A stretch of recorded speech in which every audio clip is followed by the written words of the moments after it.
going to ask about, I guess up around East Central, there's issues.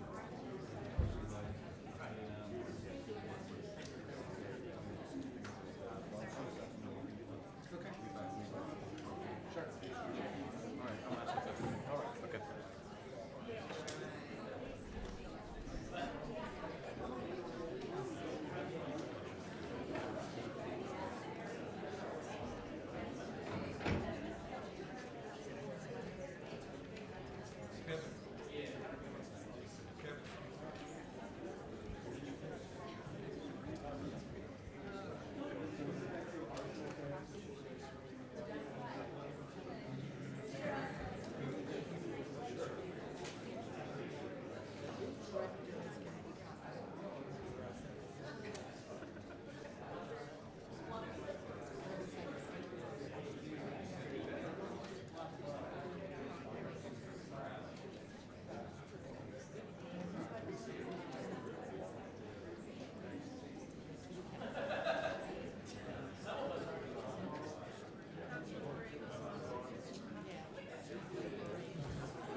Bueno.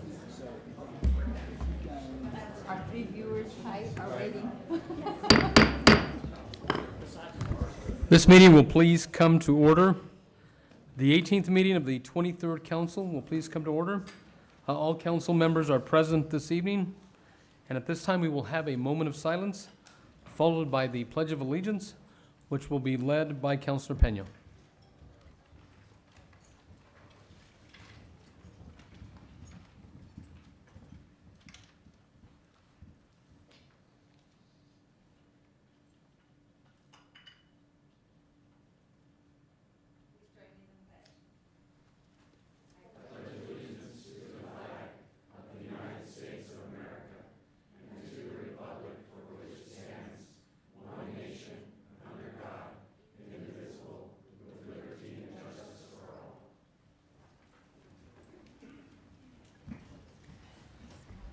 Thank you, Councilor Peña. Civic Plaza parking passes are provided for members of the public. You can obtain a parking pass with the council staff at the sign-up table. The council will be taking a dinner break this evening at approximately 7 p.m. And we want tonight's proceedings to be as civil and as respectful as possible. Please no loud outbursts and no applause. The meeting will go much smoother if we are respectful of one another. We are now under item 3, which is proclamations and presentations. And the first proclamation will be Councilor Borrego. Thank you, Mr. Chairman, members of the public, members of the council. This proclamation is for Motorcyclist and Motor Safety Awareness Month. And there are some folks in the audience that I'd like to ask to come forward. Gary and whoever you'd like to have come forward. And you can all come forward if you'd like. I think Gary is representing the Turquoise Trail Hog Chapter. Is that correct? Harley's Owners Group. Harley, thank you. Okay, so this proclamation, and I'll just give you a little bit of introduction. Last meeting, Councilor Benton and myself were discussing motorcycles and safety, because I think he, and you might want to weigh in on this, Councilor, he mentioned that there were some issues that he saw with motorcyclists on I-40, and they were driving sort of recklessly. And so I also mentioned that I'd seen that through the petroglyphs and along Paseo. So we decided that this would be a good time for us to do something to bring more awareness to safety for motorcycles. Did you want to say anything, Council? No, thank you, Councilor Borrego. Yeah, it's an interesting dynamic, and one thing that we recognize with, I think in a way, Councilor Pena and I dealt with the cruiser thing. You know, there are people who mix in with the cruisers who aren't really law-abiding, and in every part of society, there are people who mix in who are not law-abiding. So we all have to deal with that. But yeah, I'm a former cyclist myself, motorcyclist. I'm currently a cyclist, no longer a motorcyclist. My Yamaha 350 scared me to where I'm afraid to ride anymore. The plugs would foul if it went under 9,000 RPM. So you just basically had to be racing all the time. It wasn't a good fit. Anyway, so I appreciate the prop. And I will say that I do ride a motorcycle, and so I am very keenly aware of safety. And please don't tell my mom, because she doesn't like that very much. So we're going to start. Whereas motorcycling through the grand vistas and along the byways of New Mexico is an established tradition in the state, bearing societal benefits to both male and female motorcycle club communities and stimulating New Mexico's local economies. And whereas the Turquoise Trail Hog Chapter and their chapter sponsor, Thunderbird Harley-Davidson, conduct monthly motorcycle safety trainings, host regional and national rallies, and support a variety of local charitable organizations by raising over $5,000 for Muscular Dystrophy Association in 2018 and yearly collecting toy donation for the Toys for Tots Christmas Drive. And whereas motorcyclists require extra safety awareness to be practiced both by themselves and those vehicles with which they share the road, thereby necessitating the use of defensive riding and driving standards, and all traffic rules and precautions be followed. And whereas motorcyclists should always wear helmets, be awake and sober, ensure motorcycles are fit to ride, and that tires are sealed, hydraulics and cooling levels are normal, headlight, tail light, signals, low and high beams functioning, mirrors clean, clutch and throttle working so that the throttle snaps back, front brakes hold firm, front and rear brakes hold firm, there are no fluid leaks, and the motorcycle horn works. Whereas Albuquerque and New Mexico motorcycling is a source of adventure and celebration through events like bike rallies, weekend rides, picnics, charitable fundraising, in Albuquerque's communities, be it proclaimed that the council, the governing body of the city of Albuquerque, hereby recognizes September as Motorcyclist and Motorcycle Safety Awareness Month. Would you like to make a speech? Sure, thank you. Yeah, we're a riding group, club, not an MC. And like you said, we're sponsored by Harley-Davidson, Thunderbird. And we do have a couple of group rides every month. Some with our Ladies of Harley organize those rides, and we have our regular chapter rides. And they all have briefings. Everybody goes over hand signals. We ride staggered. We're not riding side by side. And we look for hazards way ahead. So we have most of our road captains are the ones that lead and in the front, in the back, and in the middle. So we watch over our members. And they're all trained with Harley-Davidson's riding academy, and some have gone through advanced and even pro type classes. So that they go over a lot of training. So New Mexico is a beautiful place to ride, and more riding days than any other state. So thank you again for the recognition. Thank you, and come on up and receive the proclamation. Just come right around this way.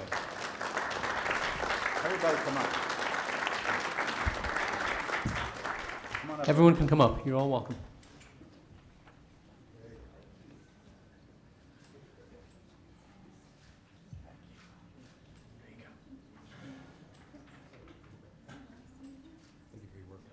Gary, thanks, appreciate it. Thank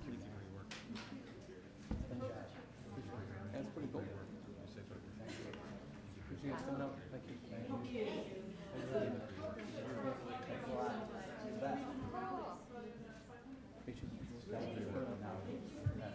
Hey, Ben.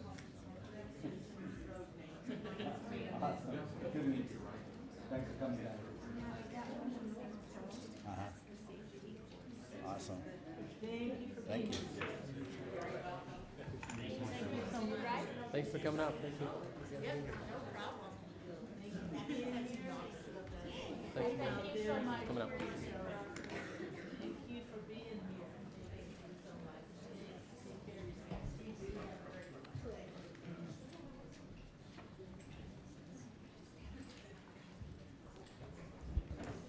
Okay, the second proclamation will be read by Counselor Gibson, and this proclamation is recognizing Community Schools Coordinator Appreciation Week.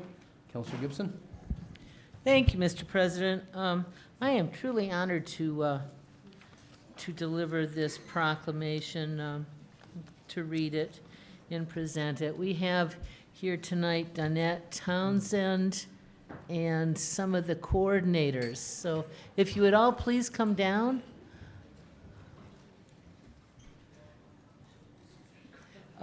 So I was on this board. I just recently came off this board for over, I don't know, over 4 years, 4.5 years, whatever it was. And it was such a delight to work with the other board members and the people connected to community schools for a lot of different reasons. For one thing, you know, I'm really kind of a data person, you know. I don't like throwing bad money, good money after bad, as they say, and that extends also to energies and focus.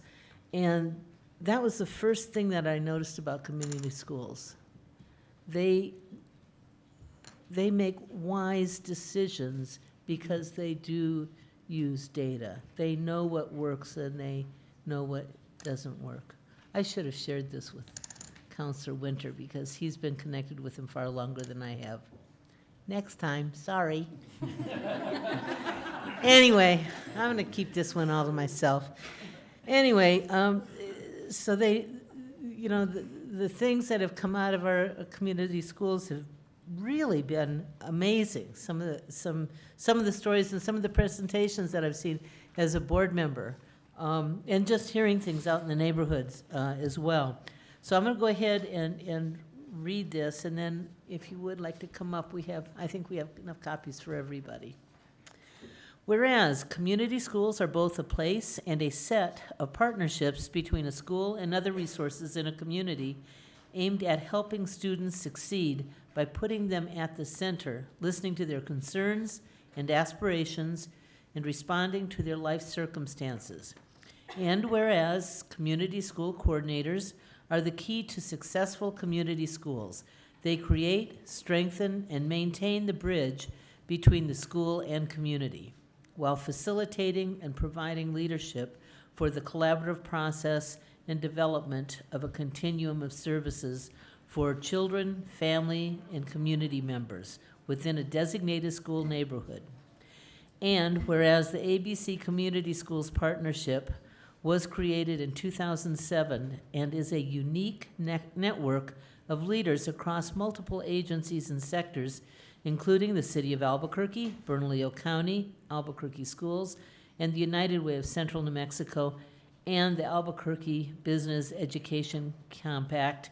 And whereas the ABC Community Schools Partnership is joining a National Coordinators Appreciation Week with the Coalition for Community Schools to celebrate and lift up coordinators across the country who serve as active agents of change in the lives of our students, encouraging our young people to adopt healthy habits, build life skills, and the capacity to thrive. And whereas the ABC Community Schools Partnership employs 24 community schools coordinators at select schools who work diligently to create and manage the partnerships that invest in our students as they learn, develop cognitive, social, emotional, physical, civic, and ethical competencies. And whereas the City of Albuquerque wishes to acknowledge the invaluable role that the ABC Community Schools coordinators play in our community by helping connect students and families with whatever they need to overcome barriers to learning, such as job training, healthy food, health care, or extra tutoring, to amplify the shared vision for our students who are prepared to graduate, ready for college, career, and a successful, happy, healthy life. Be it proclaimed that the council, the governing body of the City of Albuquerque, hereby recognizes the week of September 24th and 28th as Community Schools Coordinator Appreciation Week. I certainly appreciate all coordinators. There's real good sampling of them here, and they truly are, they are what gives community schools an extra kick. So, Danette, would you like to say a few words before you all come down here? Thank you, Counselor. I cannot express how important this role is in a community school. You can't be one without a community school coordinator. They are the glue and the cornerstone of what keeps the partnerships working smoothly, what is aligning that work and the resources that they bring to the table towards a common result. And they take all of that off our principals who already have full plates. They're amazing individuals that never stop working. And we are so lucky to have these folks really want to do this work, because they're certainly not getting rich doing it. So they're doing it because they love their communities. Most of them live in the communities in which where they work. So we appreciate you recognizing and supporting the Appreciation Week, as well as more than half of you have been on the ABC board at some point alongside me or when I was working with ABC. So thank you. We cannot do this without you. It's a partnership across all of our entities to make them work together and focus on what's really important in our communities. So thank you very much. Thank you. And if I may, Mr. President, I was just at a meeting at Hayes Middle School. The coordinator there got the right people in the room. This is the first time I've been on the council for, it'll be going into my 6th year after December. And I've known about this problem, and we've talked about it before, but she got the right people in the room to really start to make things happen for a problem that we have at Hayes. So thank you. Thank you. You may come up and receive the proclamation. You're all invited up.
Okay, we will move on to proclamation number 3, and myself and Councilor Winter will be reading that proclamation, and that is recognizing Constitution Week. And we have Deborah Robb, who is here to accept the proclamation.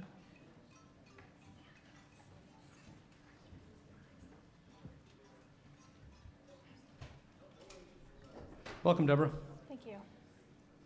And this proclamation reads, whereas the United States Constitution is known as the oldest document still in use today and stands as an icon of freedom for people from around the world, and whereas the United States Constitution embodies the defining democratic doctrines of the United States government, and whereas the United States Constitution was originally adopted by 39 delegates of the Constitution Convention in Philadelphia on September the 17th of 1787, and whereas the United States Constitution was officially enacted on August the 2nd of 1956 by President Dwight D. Eisenhower from a congressional resolution petitioned by the Daughters of the American Revolution, and whereas President George W. Bush officially declared the inception of Constitution Week in September of 2002, and Councilor Baker. Whereas it is the privilege of the American people to celebrate the 231st anniversary of the drafting of the Constitution of the United States of America, and whereas Constitution Week is celebrated annually during the week of September 17th through September 23rd,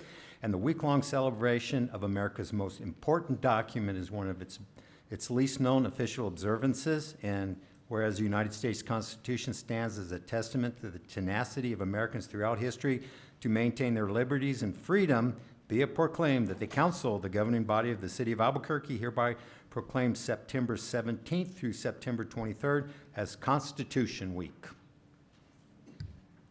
Welcome. Like to say a few words?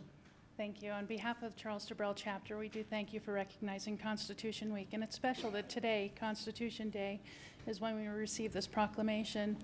The Daughters of the American Revolution is an organization that supports patriotism and preserving history and education. So we are very grateful for your recognition. Thank you. And thank you for being here. Would you like to come on up and receive the proclamation?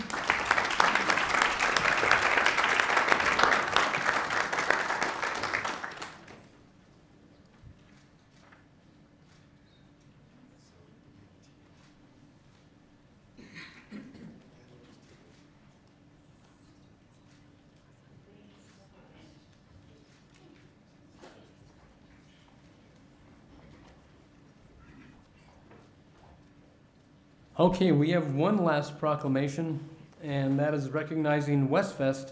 And here to accept that proclamation is Lorenzo Otero, better known as AKA House. As Mr. Otero's making his way up here, I just want to start by saying, you know, this is it's actually an interesting year for the Westfest this year. It's the Route 66 Westfest. I best like to describe it as a community meeting disguised as a fiesta. So what the folks from the West Central Group do is they actually conduct a survey that they put out there that actually tries to really identify some of the needs in the community, how the group can best address them in terms of economic development on the west side. They've been in existence for a long time. They have some major projects they've been working on, and this year is kind of bittersweet, you know.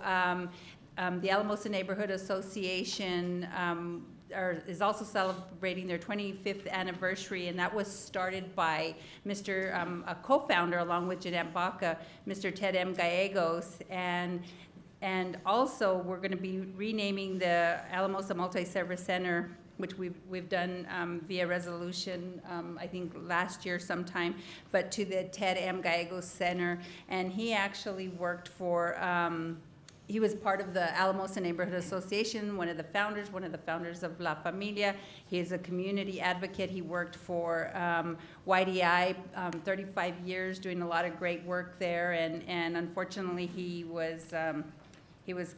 died as a result of a tragic motorcycle accident. So I kind of found it fitting that we were talking about having that proclamation earlier. But I'm going to get started. And House, thank you for being here. I really appreciate it. I know all the car clubs are getting together and going to be out there on Saturday for this event, which is, I think it's listed in here. If not, yeah, it is. So I'm going to get started.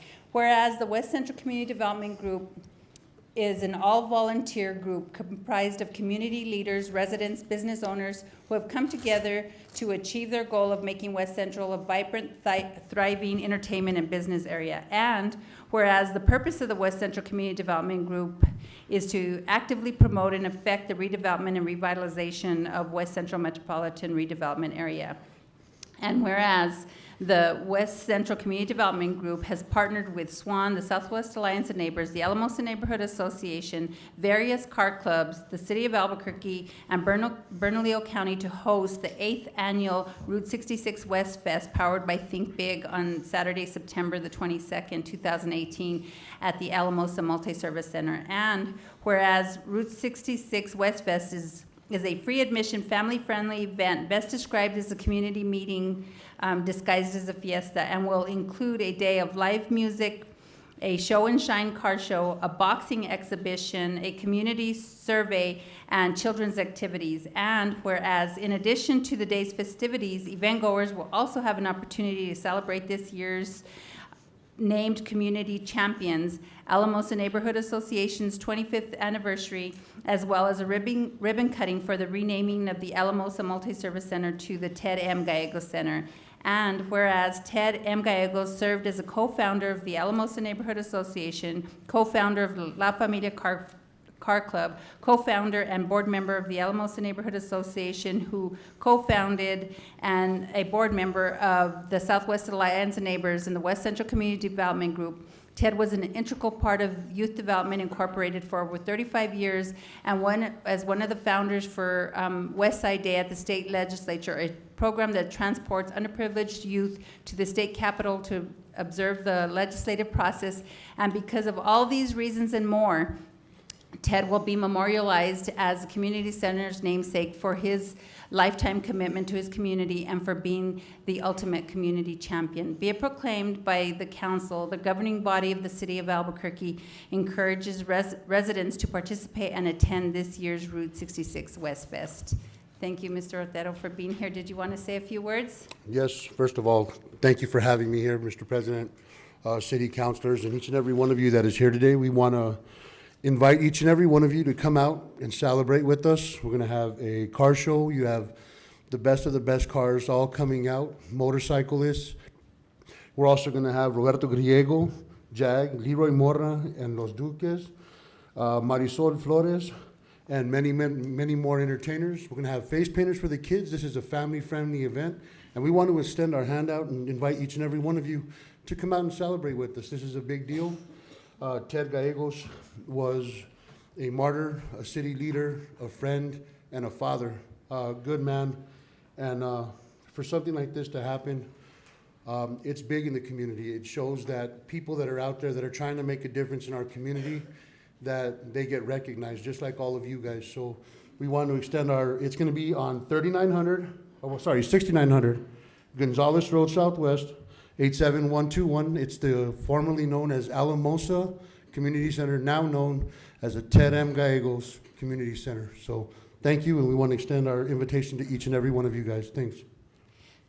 Thank you, Mr. Otero. And before you come up, I just really want to say that this is an event that, I've been requesting money at the end of our budget cycle, but I really want to give a shout out to the mayor because he made it part of his priority this year. It was a commitment that he made to your group, and he fulfilled that, and so I really appreciate that. So now, the group doesn't have to worry about holding this important event in our community. So thank you, and come Most definitely a up. blessing. Thank you all.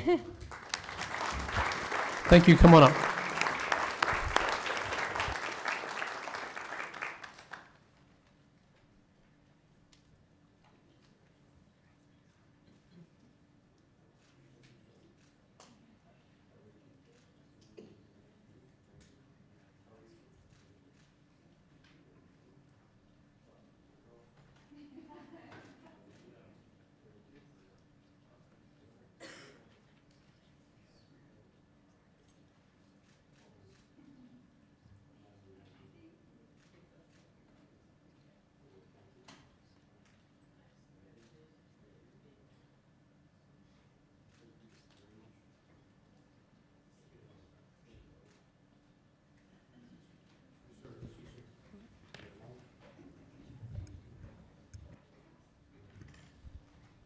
Thank you, Councilor Pena. That concludes our proclamations. We are on item 4, economic development discussion. There is none this evening. We will move on to item 5, administrative question and answer period. Councilors, are there any questions for the administration?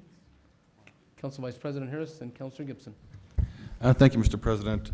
I had a gentleman who's in the chambers today come up and talk to me about something that I've also heard from my policy analyst is going on, which is up in my neck of the woods, and I think other council districts too, there's a patchwork of light posts that are some of the responsibility of PNM and some of the responsibility of the city, and now we have City Loom, I guess, who's our contractor. And I'm hearing that it's sometimes hard to get people to cooperate, and I'm hearing that sometimes City Loom will blame PNM for almost anything that's out. PNM sometimes takes a while just to get their stuff done anyway. So if I could just have a report back, especially up around East Central and the foothills, like what's going on, and are there problems up there, and can we reach out to City Loom and see if we can get an understanding, and if the administration can get back and see how CityLume is doing, if they're faithfully actually, I mean, first of all, I guess, let me ask a question. Is CityLume now supposed to be replacing the light bulbs in city light posts? Mr. Rail? Mr. President and Councilor Harris, yes, CityLume is responsible for all of the city lights that are owned by the city of Albuquerque, and they are on schedule, actually ahead of schedule, to get them all replaced. We believe that they may be done with all of the city's own lights by the end of this month or mid-October. So the question is, as you suggested, is there's a patchwork of ownership issues in some parts of the city where PNM actually owns the facility, and PNM has basically worked with PNM on many issues to try and get some of those lights fixed, but because of their proprietary nature of how they manage their system, they choose to use their own staff or a contractor to work on those lights. And so we have been working with them to get a systematic process in place to get those lights replaced as quickly as possible. So I can certainly have DMD send you a map of the lights that are owned by the city, just to give you a sense of what's left. And PNM is moving forward with an RFP to contract to get their lights replaced very soon. And we are working with them to try and get a process for which they can put them all to LEDs and get them all fixed. But it is a patchwork of lights. Okay, I gave my policy analyst phone number to this gentleman, and what I'll do is I'll have her reach out to your office and see if we can get some answers for this guy. We'd be happy to visit with her. Thank you, Councilor. Okay, thank you. Councilor Gibson, Councilor Davis, and then Councilor Borrego. Thank you, Mr. President. Actually, I have a follow-on question to that question, and then I have my real question. That's fine. Go and Okay. proceed. So, Mr. Ayel, I had heard some time ago that the city may be negotiating with PNM to start replacing PNM pole lights with something similar to what CityLume is putting in. Where are we with that? Mr. President and Councilor Gibson, we are having conversations with PNM. We're fairly close to coming to an agreement that would expedite the process to get PNM to begin to install the similar facilities, if you will, the light itself, the LED light, to match the lights that CityLume has already placed in our own poles. And so I'm hoping that within the next 30 days, we'll have an agreement that we can obviously present to all of you, and you can see we'll move forward quickly. Okay, so CityLume is finished with the installation of the lamps then, is that correct? Mr. President and Councilor Gibson, not 100%, but they are much further ahead than we thought they would be at this point. We're scheduled to complete it by November. It looks like they're going to be maybe a month to a month and a half ahead of schedule. Great, thank you. So if I may, Mr. President? Go and proceed.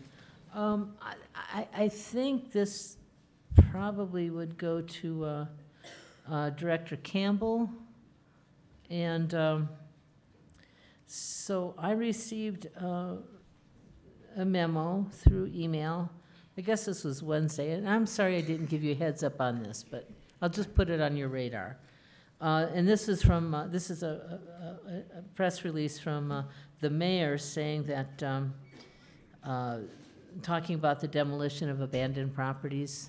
Right. And there was a list here, 15 unoccupied substandard residential properties being considered, and 7200 Constitution Northeast is on there. Just coincidentally happens to be a couple blocks from where I live. And this has been truly a problem property for a long time. Okay. But it's only been vacant for about a year. So it was a problem property when it was vacant, when people are living there. I probably said more than I should have there. But anyway, so there are people in the neighborhood who'd be interested in purchasing that house. So I'm wondering, is this negotiable? Director Campbell? You mean negotiable whether it is deemed to be dilapidated? No. Probably not. No, We no. pretty well. Believe me, I can tell you chapter and verse Right. what I'm talking about is what I said, demolished. Mr. President, Madam Counselor, we put them on these lists because of this long history, usually. We've respected as much as possible people's property rights, and it's really not the question of whether they're vacant or not, but whether they are in the kind of dilapidated state that make them public safety hazards. So we'll look into 7200 Constitution.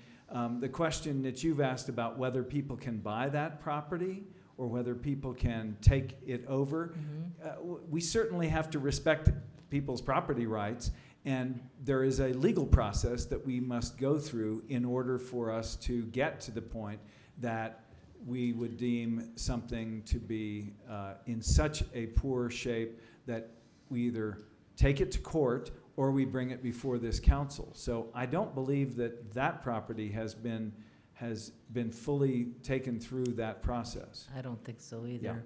Yeah. It's trust-owned. I know a little bit about it, but not very much. And, but I just thought it was curious that it was on the mayor's list of houses that are being considered for demolition. Because we've got a lot of houses. And, of course, I'll support whatever my neighborhood wants to do. I'm their representative. But,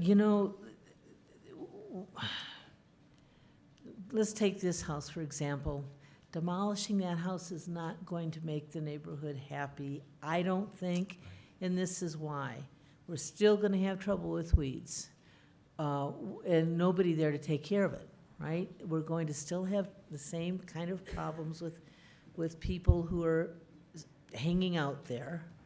All of the problems that have been reported so far will continue, whether there's a house there or not. It's kind of an overgrown lot. We've had trees and bushes there for a long time, so we would still have a lot of the same issues. But, I'm kind of doing an informal poll of my neighborhood to see what their preferences are, but usually it's not a good idea to rip a house like that down. Right, and Mr.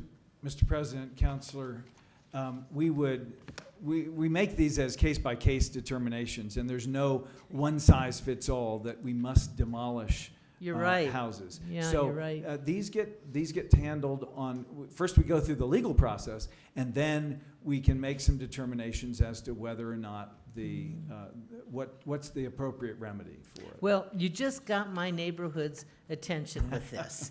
That's all I'm saying. And to come out with a list before it's been vetted like that, as you say, I think is a little bit premature. Okay. But anyway, thank you. I appreciate. Mr. President and Councilor, if I might add, we appreciate the support that the council has given to this, and Mayor Keller is very impatient, and I mean that in a very good way, about getting these properties moved to their next state, whether that is owned by somebody else or fixed up or indeed taken down.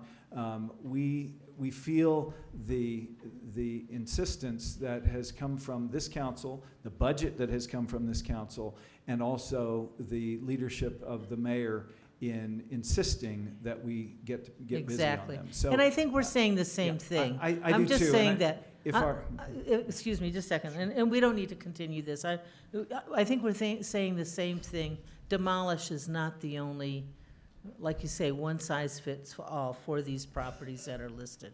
So I think we're saying the same thing. Thank you very We're on the much. same Thank you, page. thank you, very Director much. Campbell. Councilor Davis, and then Councilor Borrego. Councilor Borrego. And this is really for the administration for solid waste, and I don't know if anyone is here tonight from solid waste. I recently did some cleaning of my yard and my garage, and went to Eagle Rock Transfer Center in sort of incognito. I had a ponytail, a baseball cap, and sunglasses, and torn jeans, and went to throw out my debris. And I just wanted to commend the work that I saw happening at the solid waste or solid waste transfer center that evening. It was about 4:30 in the afternoon, it was close to 5 o'clock, close to closing. The employees were so helpful, and you know, I didn't say who I was, and I don't know, magically my weeds are back, but I guess that's that's kind of for all of us. But I just wanted to give them a shout out because I really was impressed with the way that they, you know, sort of corralled us in and out and helped us with that circumstance. Thank you. Mr. President and Councilor Borrego, you were probably a little overdressed for the process, probably. But anyway, we'll relay that to Matthew Whalen and the staff at Solid Waste. They do a great job. I had the same issue a couple of weeks ago when I went. I was overdressed, and they're really helpful. I So thought we'll pass that. I saw you there. Yes, indeed. Mr. Wright. Anyway, thank you very much for that. We'll pass it on. Thank you, Councilor Borrego. Any other questions for the administration?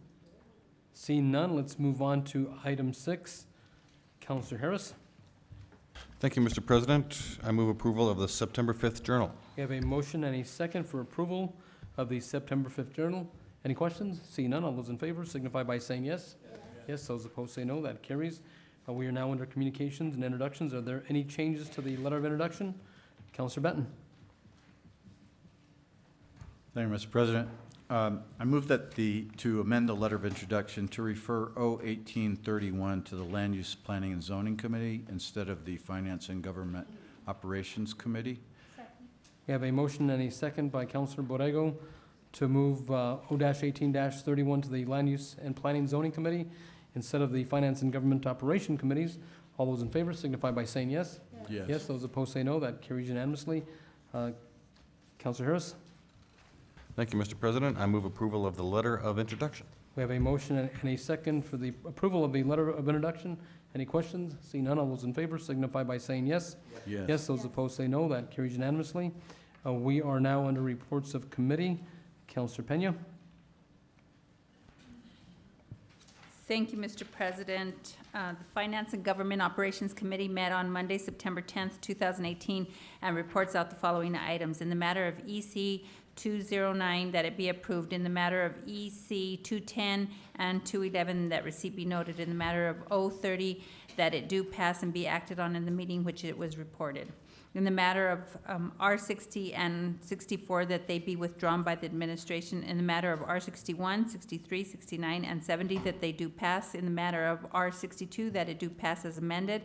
In the matter of R72, that it do pass as amended and be acted on in the meeting in which it is reported.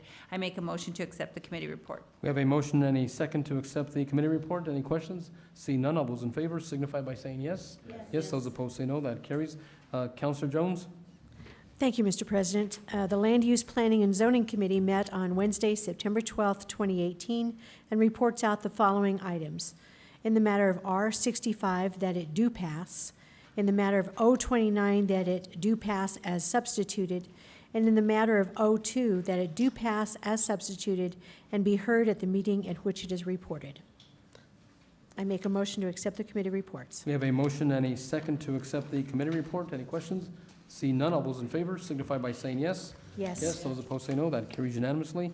We are now under deferrals and withdrawals. Councilors, are there any deferrals or withdrawals at this time? Seeing none, let's move on to the consent agenda. Are there any changes to the consent agenda? And before we move on the consent agenda, this evening we have 5 individuals that are signed up to speak. So I'm going to call those individuals up. That is Darlene Herrera, Christopher Cedillo, Susan Garcia, Nora Anaya, and Terry Gurley. And once your name has been called, would you please come to the front and be prepared to speak? And state your name for the record, please. Welcome. Thank you. My name is Darlene Herrera. I am the president of Post 13 Legion Riders, Chapter 11, and I am here to speak on behalf of Chris Cedillo. He has been appointed by the mayor. I'm sorry. I'm a little nervous. I've never done this. Take your time. He's been appointed for the veterans, for a veterans thing, and we are a veterans organization, and I think he would be a very good man for the job. That's it. Thank you, Darlene. Christopher Cedillo.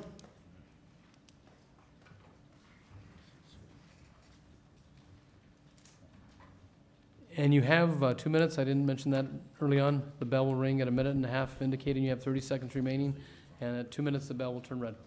Good evening, Welcome. Council President Ken Sanchez, City Councilors, good evening. First, I want to start by remembering 9/11 and Senator John McCain, who passed away this last month, who I believe was a true hero, serving. We both had one thing in common. We served in the Navy. We all both ran for office and didn't make it for, he ran for president, I ran for city council. We also have the same birth month or sign, which is Virgo, along with my city councilor, Clarissa Pena. And happy birthday for September 14th, Clarissa Pena. Also, I want to thank, again, remember all the people that passed away in 9/11, a great hero. And any veterans in the audience, please stand up for a second to be recognized.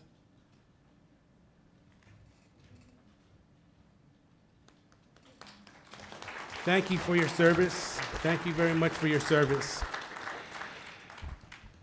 And then I would like to thank Mayor Tim Keller for the honor to appoint me to the Veterans and Military Affairs Advisory Board. It is a great honor, and I'm very humble for this.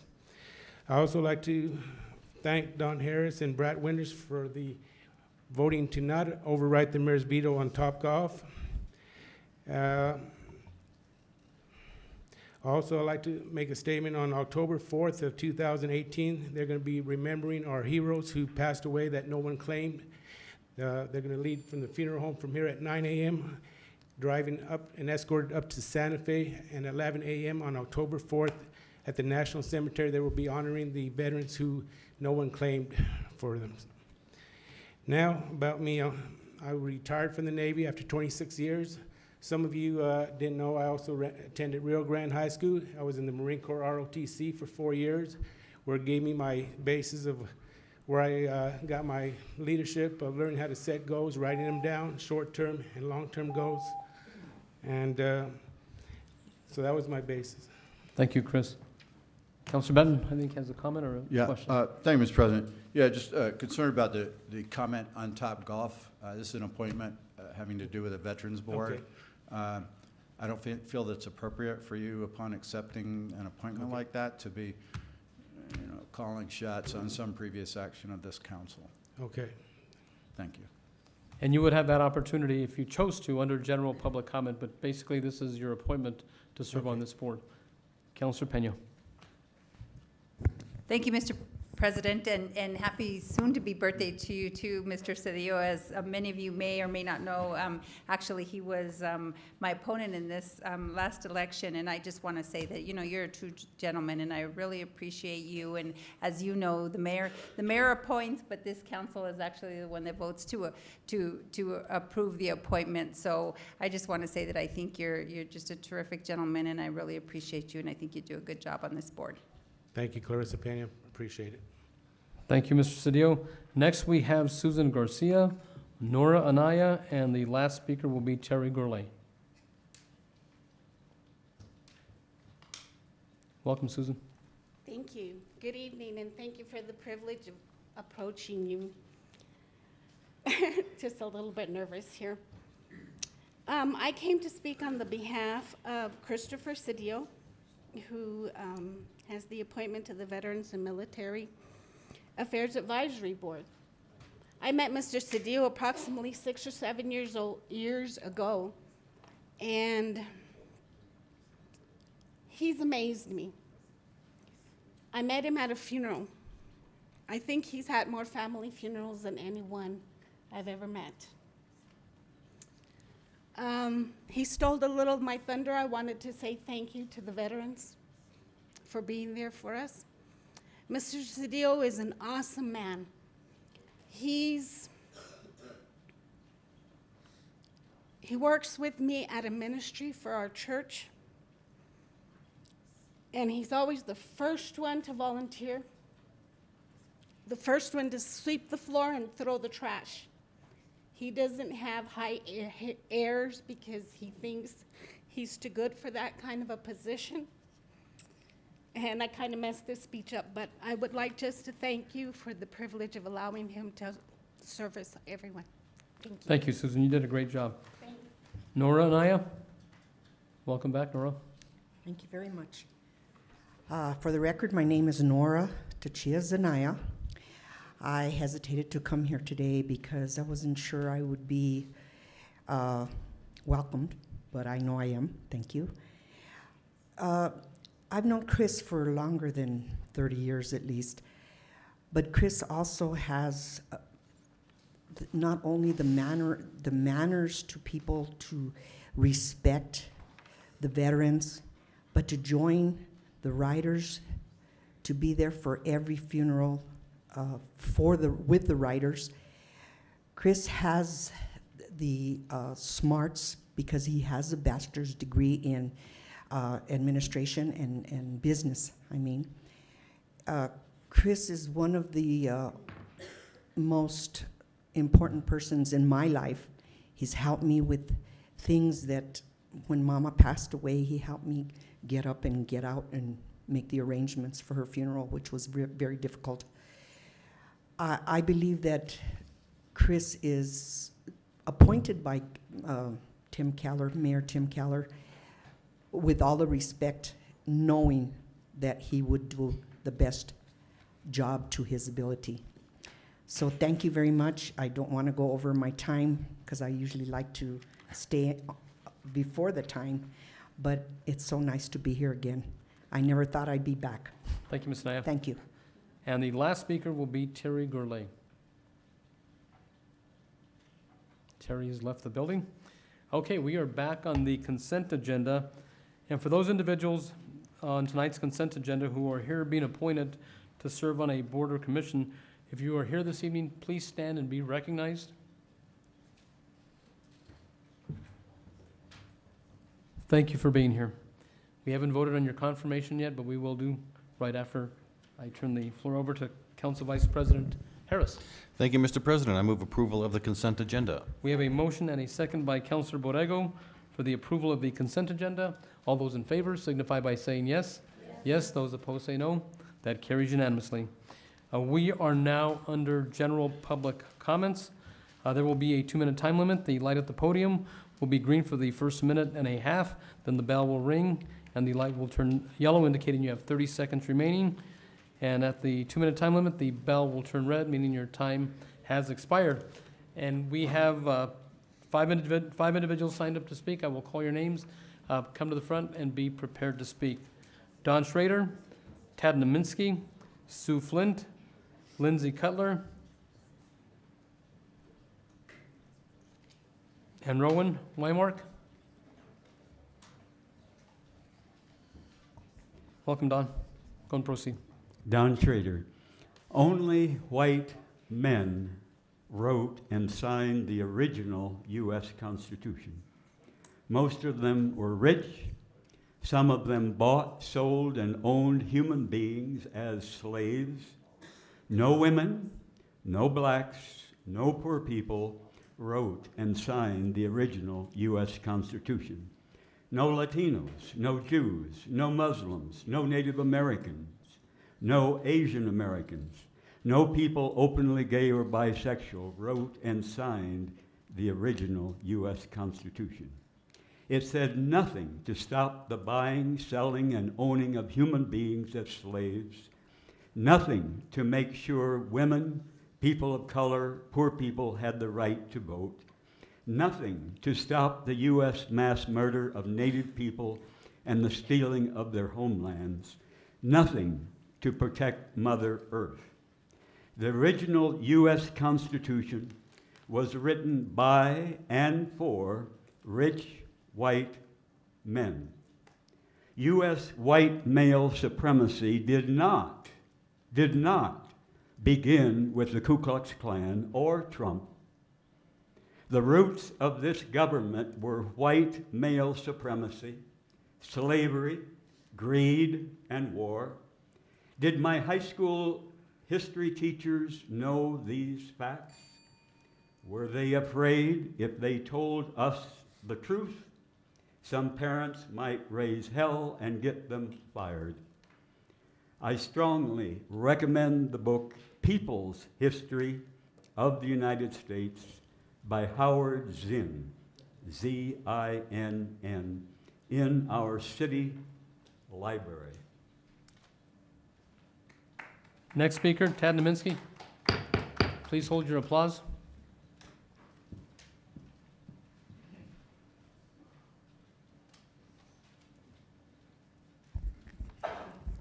Thank you. My name is Ted Niemiecki.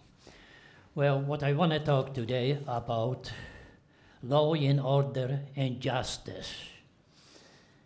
Yes, let me outline it. Metro Court has 3 civil cases judges, but 16 criminal cases. What they do, 90% cases, parking and traffic citation. Well, very interesting. Most of the cases, judges siding, of course, with the city. Well, now, that is the picture of justice. Now, who does that? Who's responsible? All this, I'm talking of people in Albuquerque, all these 9 city council.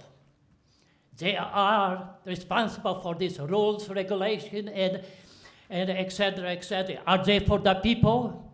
They're not. They're not for the people. They're for the special interest in themselves.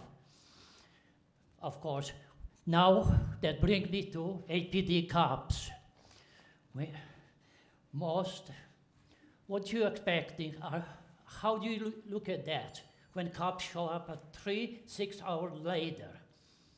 Well, ask, what is crime? So what? And take off. Well, that is. But when somebody from city or politician call him, in minutes cops show up. They are simply not for the people. Time to get them out from the office. Next speaker is Sue Flint, followed by Lindsay Cutler, and the last speaker will be Rowan Wymark. Welcome, Sue. Hi, and thank you. Could I have the viewer, please?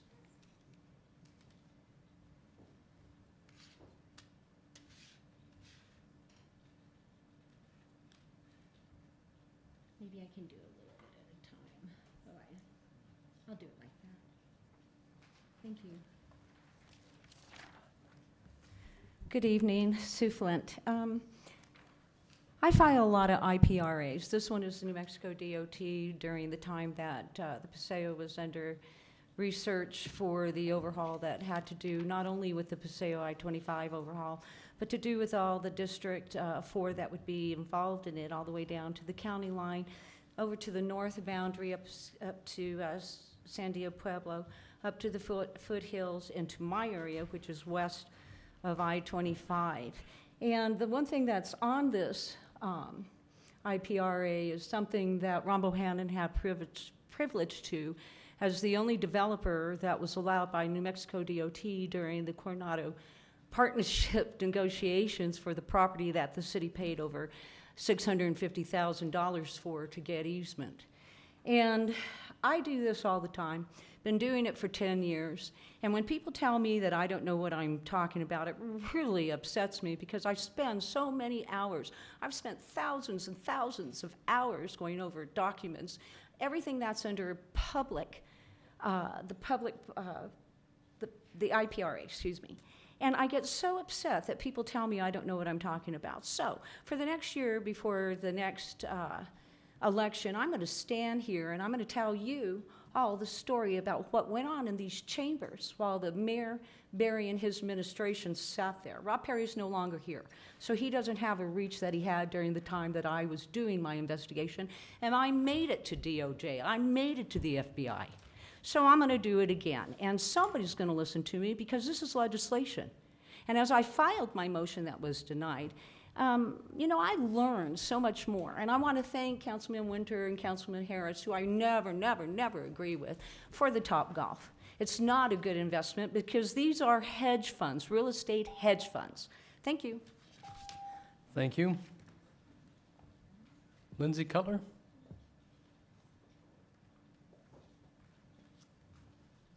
Go and proceed. Good evening. My name is Lindsay Cutler, and I'm an attorney with the New Mexico Center on Law and Poverty. And I'm here today to speak about cellular phone service for all sworn police officers. The New Mexico Center on Law and Poverty advocates for social and economic justice through systemic litigation and administrative and legislative advocacy.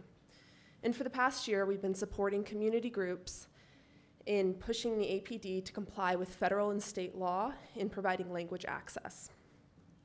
While the city does have an excellent plan for assisting people with limited English proficiency in the ways required by law, that plan has not been implemented. And tonight we'd like to urge the city to approve a budget that includes cell phones for APD officers, because this is the only way that officers in the field can access interpretation services. This is both a public safety and a civil rights issue. Interpretation is required by federal law so that all community members will receive the same treatment and have the same access to law enforcement. The Center on Law and Poverty stands with community groups and asks the city to approve and maintain this important funding. Thank you. Thank you. Last speaker, Rowan Weimark. Welcome.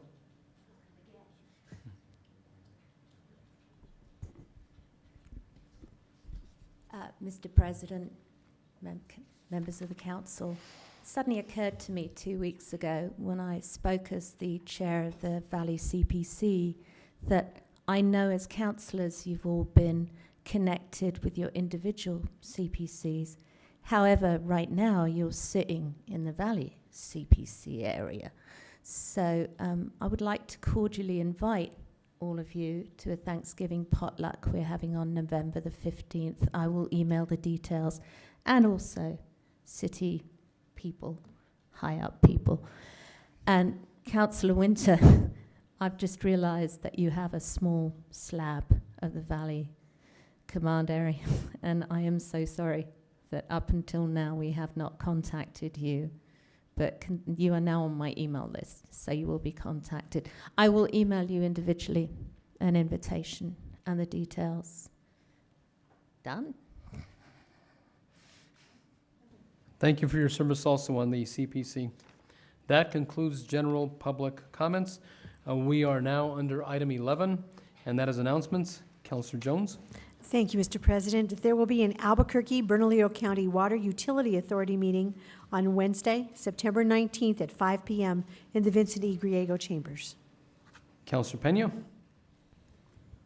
Thank you, Mr. President. There will be an Albuquerque-Bernalillo County Government Commission meeting on Thursday, September 27th at 5 p.m. in the Vincent E. Griego Chambers. Councillor Benton. Thank you, Mr. President. There will be a Rail Yards Advisory Board meeting on Tuesday, September 25th at 11:30 in the Council Committee Room on the 9th floor. And there will also be a City Council study session on Thursday, September the 27th at 12 p.m. in the Council Committee Room on the 9th floor. There are no we are now under item 12, public hearings. There's no public hearings this evening. We will move on to item 13, approvals. This is item A, EC 194. That is the mayor's appointment of Philip Snyder to the Lodgers Tax Advisory Board. I move confirmation. We have a motion and a second by Councillor Borrego. Councillor Gibson. Thank you, Mr. President. This has been something that I've deferred, maybe other councilors have deferred, I don't recall, some time now.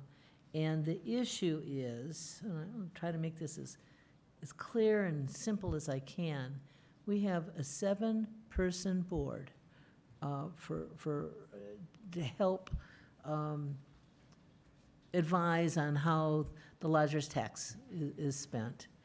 And I guess right now they're working on the ordinance, maybe some suggested changes to the ordinance. So anyway, 7 people, and it's important to have representation there. Absolutely, I agree. But the mayor has asked the member who is his term expired, I believe, in August, you know, that he wanted to replace him with someone else, which is, you know, absolutely fine. And, but he wanted to replace him with someone, right now, with this appointment, someone who is not representing a full-service hotel. Now, the ordinance is prescriptive in who, you know, the positions on this board. Except it doesn't go quite that far. It doesn't say full service. I think it should. The fact that it doesn't, yeah, you're right, it probably should be down to that level of detail. But just because it doesn't say that, doesn't mean that we should not strive to have that type of representation on this board.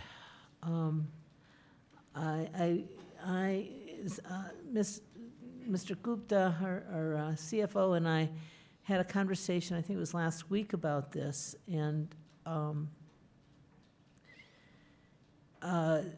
he said that 20% of lodger's tax, I believe this is right, please tell me if I'm saying this wrong, if you would, Mr. Gupta, 20% of our lodger's tax comes from the biggest hotels. So there are 6 of them that do meet the definition of a full-service hotel. And so, and the person who's outgoing on the board, who's created this empty seat, was from one of those hotels. So, you know, it seems to me that, you know, since 26 hotels bringing in 20% of the lodger's tax, that's pretty big. And even if that's more than those 6 hotels, you know, the thing that resonates with me is these hotels who are advertising in markets all across the United States for Albuquerque. Come to Albuquerque, stay at my hotel, see all of the great things there are to see in Albuquerque. We want this to happen. We want this to continue, and we want to support that. So that's why I've been deferring it. I was hoping that Mr. Gupta had relayed what I said to the mayor. I don't know if that happened or not, but we still did get a memo last week saying that the mayor really wants this last appointment to stand. And believe me, I am not getting any pleasure at all about deferring these.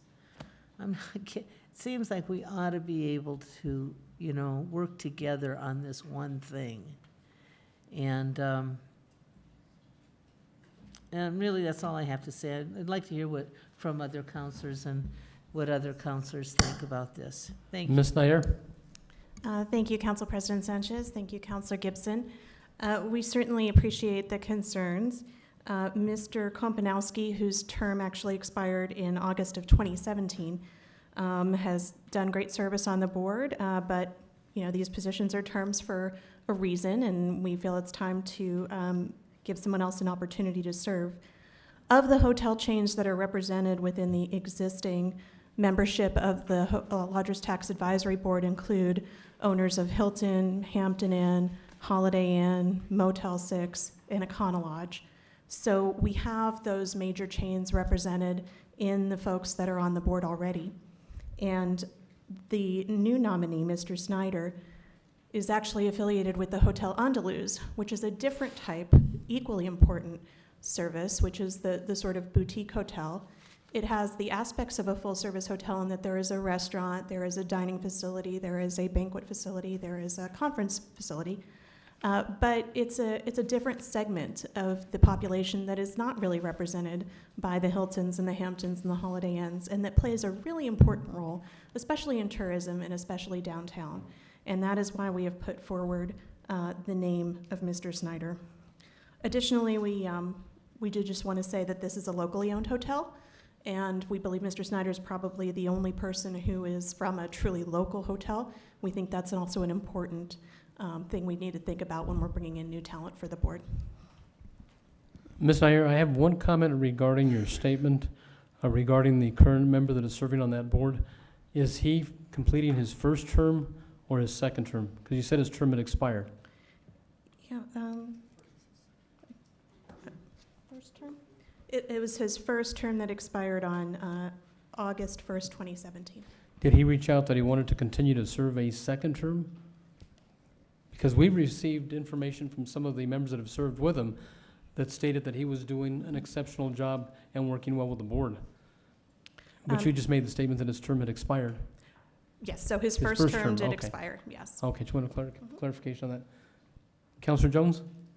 Thank you, Mr. President. Ms. Nair, could you give us a little more of a breakdown on the profile of the people who belong to this, the hoteliers? And let me ask one specific question before you do that. Is the Andaluz the only boutique hotel, locally owned boutique hotel that would be represented on the, is represented belonging to this organization? Council President Sanchez, Councilor Jones. So let me do the run through and then I can cover your second question. So Mr. Tushar Patel was an appointee to this board. He owns hotels in a number of different states, in addition to owning Hilton and, wait, let me make sure I'm giving you the right information here. Yeah, he owns some of the airport hotels in Albuquerque. Then we have a Mr. Jesse Heron, who is associated with the Albuquerque Trolley. That is for one of the seats that is designated for a tourist-related industry. Also in the tourist-related industry slot, second slot, we have Ms. Deborah Owen from the Sandia Peak Tram. And then we have 3 at-large members. Catherine McGill is not affiliated with any of the industries, which we thought was important to have someone who is neither a payor nor a beneficiary to give that outside perspective. We have Mr. Fred Mondragon, who we all know and was our interim economic development director, has a long history in this field. And then Mr. Sean Jariwala, who also has a Hampton Inn and Suites, and an Econo Lodge and a Comfort Suites. So there is a proposed appointee to an expired position that would own a downtown bed and breakfast. So that's a little different than a boutique hotel, but it is also a smaller industry, but that appointment has been deferred as well. So Mr. Snyder would be the sole person representing that locally owned and boutique pieces of the market. Councilor Jones, going to continue. If I may, Mr. President, thank you. Ms. Nair, is there any other boutique, locally owned boutique hotel in the city of Albuquerque, other than this one, the Andaluz? Councilor Sanchez, Council President Sanchez, Councilor Jones, I believe Hotel Park Central would fit in that category. There might be others that are escaping me, but those are the 2 that come to mind. Thank you. Maybe you would also think of the Chaco sort of in that area, although Mr. Long does have a lot of different holdings, but the Chaco is definitely a unique and locally owned facility. Also maybe a little larger. A little bit larger, yes. Thank you. Councilor Gibson? Oh, and the Nativo Lodge as well. Are there any other questions or comments? Okay, we have a motion and a second on the floor for approval of EC 194 and confirmation. Mr. Philip Snyder, all those in favor, raise your hand and say yes. Yes? All those opposed? No. That carries on a 7-2 vote. Okay, we are now under final action, and that's items 14. That's item A. That's Councilor Pena, R-71. Thank you, Mr. President. R71 is recognizing the commercial property assessed clean energy CPACE ordinance passed by the County of Bernalillo Board of Commissioners on August 14, 2018, and urging the New Mexico State Legislature to adopt statutes that facilitate CPACE programs by cities and counties throughout the state. I make a motion for approval. We have a motion and a second by Councilor Borrego. Is anyone signed up to speak? Are there any questions from this council? Councilor Pena to close. I just want to urge your support. This is really just us, saying that we put a blessing on what the county has done and asking the state legislature to adopt some of these important programs so that they can be implemented statewide. So I urge your support. We have a motion and a second on the floor. All those in favor signify by saying yes. Yes. Those opposed say no. That carries unanimously. We are now under item B. That is myself and Councilor Jones.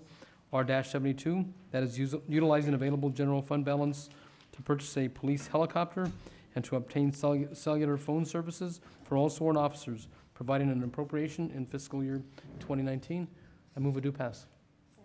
We have a motion and a second by Councilor Jones. We have 3 individuals that are signed up to speak, and that is Natalie Sang, Sue Flint, and Lindsay Cutler. Once your name has been called, if you would please come to the front and be prepared to speak.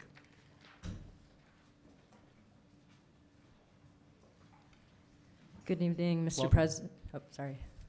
Good evening, Mr. President and members of the council. My name is Natalie Sang, and I am the Ending Gender-Based Violence Coordinator at the New Mexico Asian Family Center. We are a nonprofit dedicated to serving survivors and their families within the Pan-Asian community in New Mexico who have experienced crimes such as sexual and domestic violence.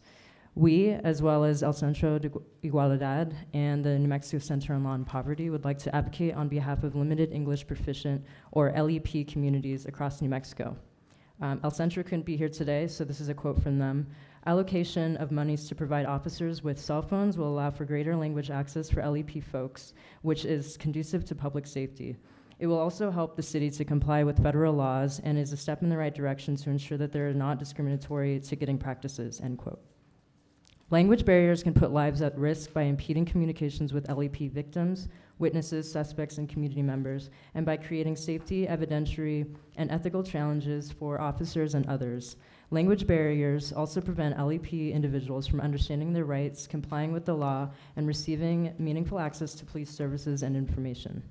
Lack of language access further marginalizes survivors of sexual and domestic violence in our LEP communities and results in additional obstacles to reporting incidences to law enforcement. Indeed, women in Asian and Pacific Islander communities tend to report much lower rates of rape and other forms of sexual violence than do women from other racial groups. In 2014, the New Mexico Asian Family Center, along with APD and other community organizations such as Enlace Comunitario, worked to finalize an LEP plan that outlined a framework for the provision of timely and reasonable language assistance to LEP persons who have had contact with APD members in the performance of their duties. Appropriating funds for the provision of cell phones to officers is essential to comply with this LEP plan. This vote is a step in the right direction to a more inclusive Albuquerque. Thank you. Thank you, Ms. Sang. Ma'am, they have a question for you, Councilor Borrego. My apologies, come on back up. Thank you so much for coming forward this evening. So just so I understand before I vote, so you're saying that if a police officer has a cellular phone, they can call who to have that interpretation? Just so I understand that line of communication. Sure, that's a really good clarifying question. I apologize for not including it in my statement. The police officer, by using their cell phone that would be provided to them, would then call a language line that is contracted with APD that would provide a mediation between the folks that are, stopped by a police officer and the police officer themselves. Does that answer your question? Yes, it does. Great. Clearly, thank you. Ms. Nair? Thank you, Council President Sanchez. Councilor Borrego, just to put a little finer point on it, APD, from working with the community, has an outstanding language access plan that's the template for a lot of other departments. It includes a call-in line that services a whole array of languages, not just some of the more commonly spoken ones, but some of the less frequent but still important to have in Albuquerque lines. But to the point of this bill, if you don't have a cell phone, you can't call them, and it is strictly by phone. And then so that trickles out to other departments as well that sort of rely on APD to be the go-between with this service. We did budget for cell phones in the general operating budget, but because we're managing that budget so carefully, because our recruiting is going better than we thought, we really appreciate this additional appropriation that's sort of earmarked for this so we can just move that on a fast track. Thank you. Thank you, thank you. Sue Flint?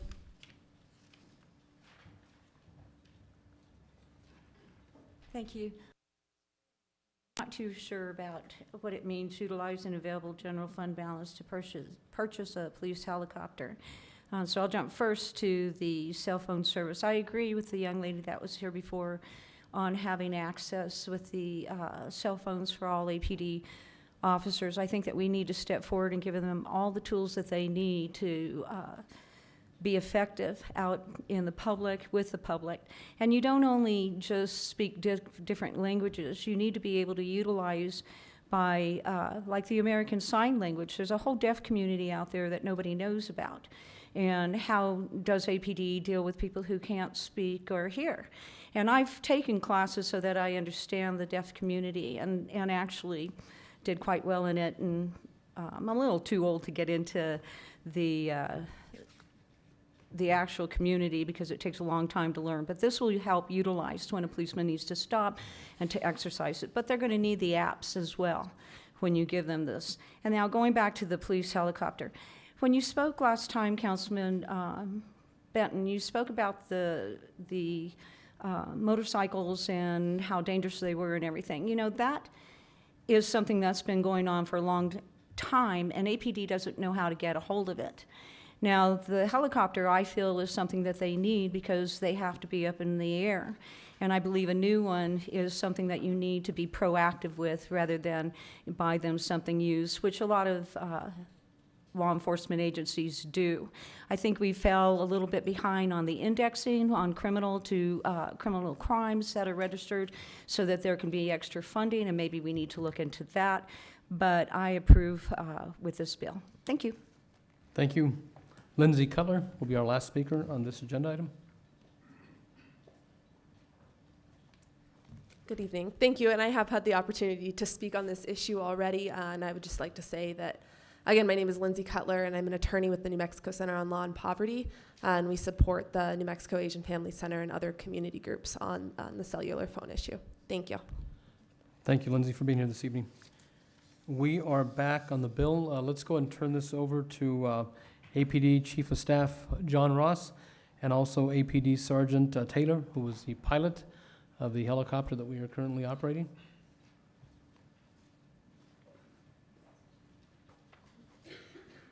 Welcome, Chief of Staff Ross. Go and proceed. Good evening, Council President Sanchez, council members.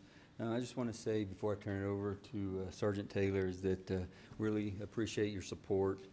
We want you to know that I'll mention auto theft here, which everybody has seen how Albuquerque is in the ratings nationwide with auto theft. But this helicopter will really help out in operations with our auto theft task force by allowing us not to engage in vehicle pursuits, which is a higher liability for our officers, for our public. It's all about keeping the public safe as well as our officers. This will decrease chances of crashes resulting in injuries and significant injuries. It'll increase our chances of catching these offenders when the vehicle pursuits get too dangerous or at a dangerous level. We disengage. From the very beginning, the helicopter will be able to engage and direct the field units on the ground to specific locations. And the equipment that this helicopter will have far exceeds anything that we've seen or anything around the region that, like Sergeant Taylor will say, can observe from about 3 miles away and get the license plate or even the accurate description of the offenders. Again, this is our current helicopter is an average time of about 5 hours a week. It's really ineffective, but we have to do that so we can spread it out over the time that this new one will come in. To get more of the specifics, I'll turn over to Sergeant Taylor, but I do wanted to add one thing is Councilor Davis, I want to thank you for spearheading an MOU between us and the county about when it comes to maintenance on our aircrafts and working things out between us and the county. Sergeant Taylor. Thank you, Chief of Staff Ross. Sergeant? Mr. President, council members. So obviously the aircraft we are using is 17 years old. Its navigation computers for the tactical flight officers are 17 years old, can no longer be supported. The aircraft has been down for 5 months of this year because of maintenance due to its age and its phase inspections that are required. A new aircraft is, in fact, a resource amplifier or resource multiplier. This allows us to search areas quicker than ground units can. It allows us to basically eliminate pursuits when we're airborne. Not only do we call out the location, what we call a tactical follow, we have officers stand back from or disengage from the vehicle. We follow this vehicle to a termination point where we can then set up a perimeter. By eliminating these, having these officers back off, the idea is that the individuals will stop driving in a manner that is reckless and dangerous, which not only endangers the officers' lives, but the lives of everybody on the street, our families and friends, and our community. Once we have a perimeter set up where this aircraft can help quickly locate subjects, this reduces time. This reduces the time that we have to block off neighborhoods, keep people from their homes or from leaving their homes, or disruption. It also takes away opportunities from criminals, which allows them, if they have more time, it allows them times to break into houses, steal another car, carjack another car. Because we can so quickly search these areas with an aircraft and work with K-9 and other units on the ground, we can quickly take these individuals into to custody and reduces that time. Just an example, when we had Daniel Webster's shooting, we had, when I got on scene approximately 20 minutes after this happened, we had a 25-block perimeter. And you can imagine the disparity. You could hear it in the officers trying to search a 25-block perimeter. Because we had the aircraft up, we were able to locate the subject in less than 1 hour, which kept the units from having to be out there all night, and again open these areas to businesses and families. If I could add one more example, Council President Sanchez, members of the council, is recently I heard on the radio going home in the evening one night about a fight at one of the Home Depots, and one of the offenders had a firearm. Because the helicopter was up, they were able to get over to the Home Depot and actually observe that that was not the case. But in the meantime, we have officers running lights and siren, which increases the liability as well. They were immediately able to decease or disengage with the lights and sirens, which gave them ample time to get there to take note of the situation, see what was going on. So it's to identify as well and to help assist the public in those ground units running emergency code. And stand for any questions, sir. Are there any questions from this council? Councilor Winter. Thank you, Mr. President. And I would ask a question at finance that I hope you all can answer, but, and I don't mean to be disrespectful in this. This is almost a what is that term?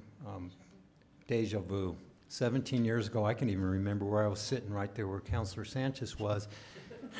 And it was exactly the same story to buy a $3 million helicopter at that point. And it was like, this helicopter's got all the bells and whistles. It's perfect for us. And you know what? It never worked. 17 years ago, it never worked. And so here I'm sitting at the, again, except down at the end, saying, so what's going to be different now than buying a $5.2 million helicopter?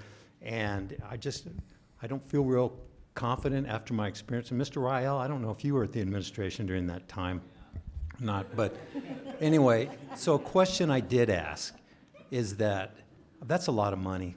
And I know this council really supports public safety 100%. And I asked a question that I wanted you all to answer is, so what makes $5.2 million to buy a helicopter better than putting $5.2 million into other tools or other things that will make Albuquerque safer?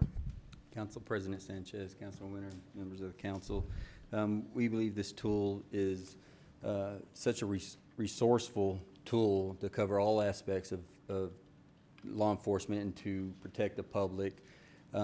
This helicopter with that price tag comes with all the tools necessary on it that Sergeant Taylor can expand on here in a minute. We have other tools throughout the department that we currently have budgeted for that we are purchasing. or that are in the future to purchase. The overall safety measures that the public will receive and the police department will see for this helicopter is just enormous. I don't even know if either one of us can put that into perspective, but some of the safety features and some of the opportunities that it'll provide us, I'll let Sergeant Taylor expand on. Sergeant Taylor, go ahead and proceed. Mr. President and Councilor Winter, the aircraft is, like I like to think of APD as a machine. It has several components, and this aircraft is one of those components. It's several tools in the tool chest that help us do this job. As I've stated, this is a resource multiplier. It allows us to search areas quicker. It reduces time that boots are on the ground. When officers are going into long shifts from being on their post for being on a perimeter, you've got the canines. They have a usable time where the dogs get tired and they have to start switching out dogs, and we help reduce that time. We help reduce the liability when it comes to any kind of motor vehicle pursuit. As I've heard earlier, and I've seen it, motorcycles are out of hand. This is something that the aircraft can deal with because you can't outrun an aircraft with a radio. It's not going to happen. And the idea is not to chase the motorcycle with ground units, but use this aircraft to find out where these individuals are ending up and dealing with that at another time. And I absolutely understand that, sir, and that's exactly the same argument that was made 17 years ago. So my point is, how are you going to guarantee that this helicopter is going to work? Happy to do so. 17 years ago, I would like to state that no member of the air unit was consulted when buying that aircraft. Not one pilot, not one tactical flight officer. The aircraft was purchased because it was quiet, and that was the only stipulation. It's not just about the equipment that we're putting on board this aircraft to help us do the job. It's the aircraft itself that is going to be selected because it has to meet a minimum requirement to work at these high, hot altitudes. No aircraft that can meet these specifications will be selected. The fact of the matter is that when we leave that airport on a hot day like even today, with minimal fuel, we are at red line. There is no margin for error on that aircraft when we're departing the airport. The whole point is about having margin, having the ability to do the mission. And so you have myself and my pilots and my tactical flight crew who have over 60 years of aviation experience that have made the minimum specifications so that the aircraft selected will work in this environment. Go ahead and proceed. Thank you. And I am going to support y'all on this. And in 17 years, I won't be here, but maybe Councilor Davis will be here in 17 years, and he can let me know if it works or not. Thank you. Okay, Councilor Pena, then Councilor Davis, then Councilor Gibson. Thank you, Mr. President. I was actually going to ask the quiet question and a couple of other, but I just really wanted to know about, do you guys, in terms of all the safety stuff that Councilor Winter talked about, I think those are absolutely important, and whether it's going to operate or not. I wasn't here 17 years ago to know that I didn't realize the helicopter wasn't working, because actually the truth of the matter is I probably am one of the only counselors that live in one of the highest crime rate areas of the city of Albuquerque, you know, and we quite frequently have the helicopter just kind of hovering over our neighborhood. And it's tough, you know, because there's a lot of good residents in these neighborhoods, and, you know, having the helicopter there for hours on end is kind of tough. You know, I want you guys to be able to do your job, but I really want to ensure that, you know, communities like mine that have a high crime areas, that, you know, the rest of the community doesn't have to endure you know, really a loud helicopter all night long. And it's honestly, I mean, it's tough. Absolutely, Mr. President and Councilor Pena. Understandable, and part of our policy is that we do not just hang out in one area unless, one, we're doing a TAC plan or we're specifically on a call, because I understand that helicopter noise in one area is not fun for anyone. So this aircraft is not quieter as in what we got now, but the point is that with the new modern equipment, and this helicopter allows us to fly at higher altitudes, which in turn make it quieter because it's further away, higher up, so you have lower end decibels for people on the ground. And that's one of the main points of it, is so not just the aircraft's ability, but the new cameras, they will be more effective at higher altitudes than what we have now at lower altitudes. So that was going to be my next question. So can you fly higher and have better cameras to be able to see closer? Yes, in fact, the camera, one of the things that we want to get on this payload for the camera is a spotting scope that if we get a call, if it's something within 3 miles, we'll be flying at a higher altitude, we can actually take a snapshot of that location, zoom in, get license plates, we can get descriptions while we're en route to the scene, something that's just not possible currently with our systems. And through your communications, is there anything that you have, like with, what's it called, the Nextdoor, where you communicate with neighbors? Because oftentimes, if we do something via connecting through social media, and I'm not talking Facebook, but like Nextdoor or something like that, because there's times where there's people that you guys are looking and looking and looking and going around and around, and we see the cars, and there's no way to communicate with you all. Right. I don't believe we currently have anything like that implemented. We can. One thing that we do currently do with the air units, we do go out and we talk to several communities, community centers, and with the public, because we've even gone to several of the substations where they've had their neighborhood watch meetings, so we can inform them what it is we do, what we're doing, why we're there, and answer any questions they have. Mr. President, yes, thank you. I recognize that, but in real time, sometimes you guys are looking for someone and they're right there, and I could, call someone and say something. Council So- President Sanchez, Councilor Pena, members of the council. We do, our communications director, Gilbert Gallegos, he does have the Nextdoor plan that you spoke about. We also have, and I forget what we call her, but she's a social media specialist for us. She also gets out those immediate notices right away. We just brought her on board. So we do have that immediate notification process that we have started. Mr. President, thank you. I appreciate that, because nowadays it's really, the internet is really how things connect and everyone connects. So with the helicopter, one of my concerns is that we're going to have the helicopter up there and they'll be going in a circle, hovering around, and yet there's so many other tools that we could use to do crime fighting in real time, in addition to the data collecting. Absolutely. So thank you. Councilor Davis.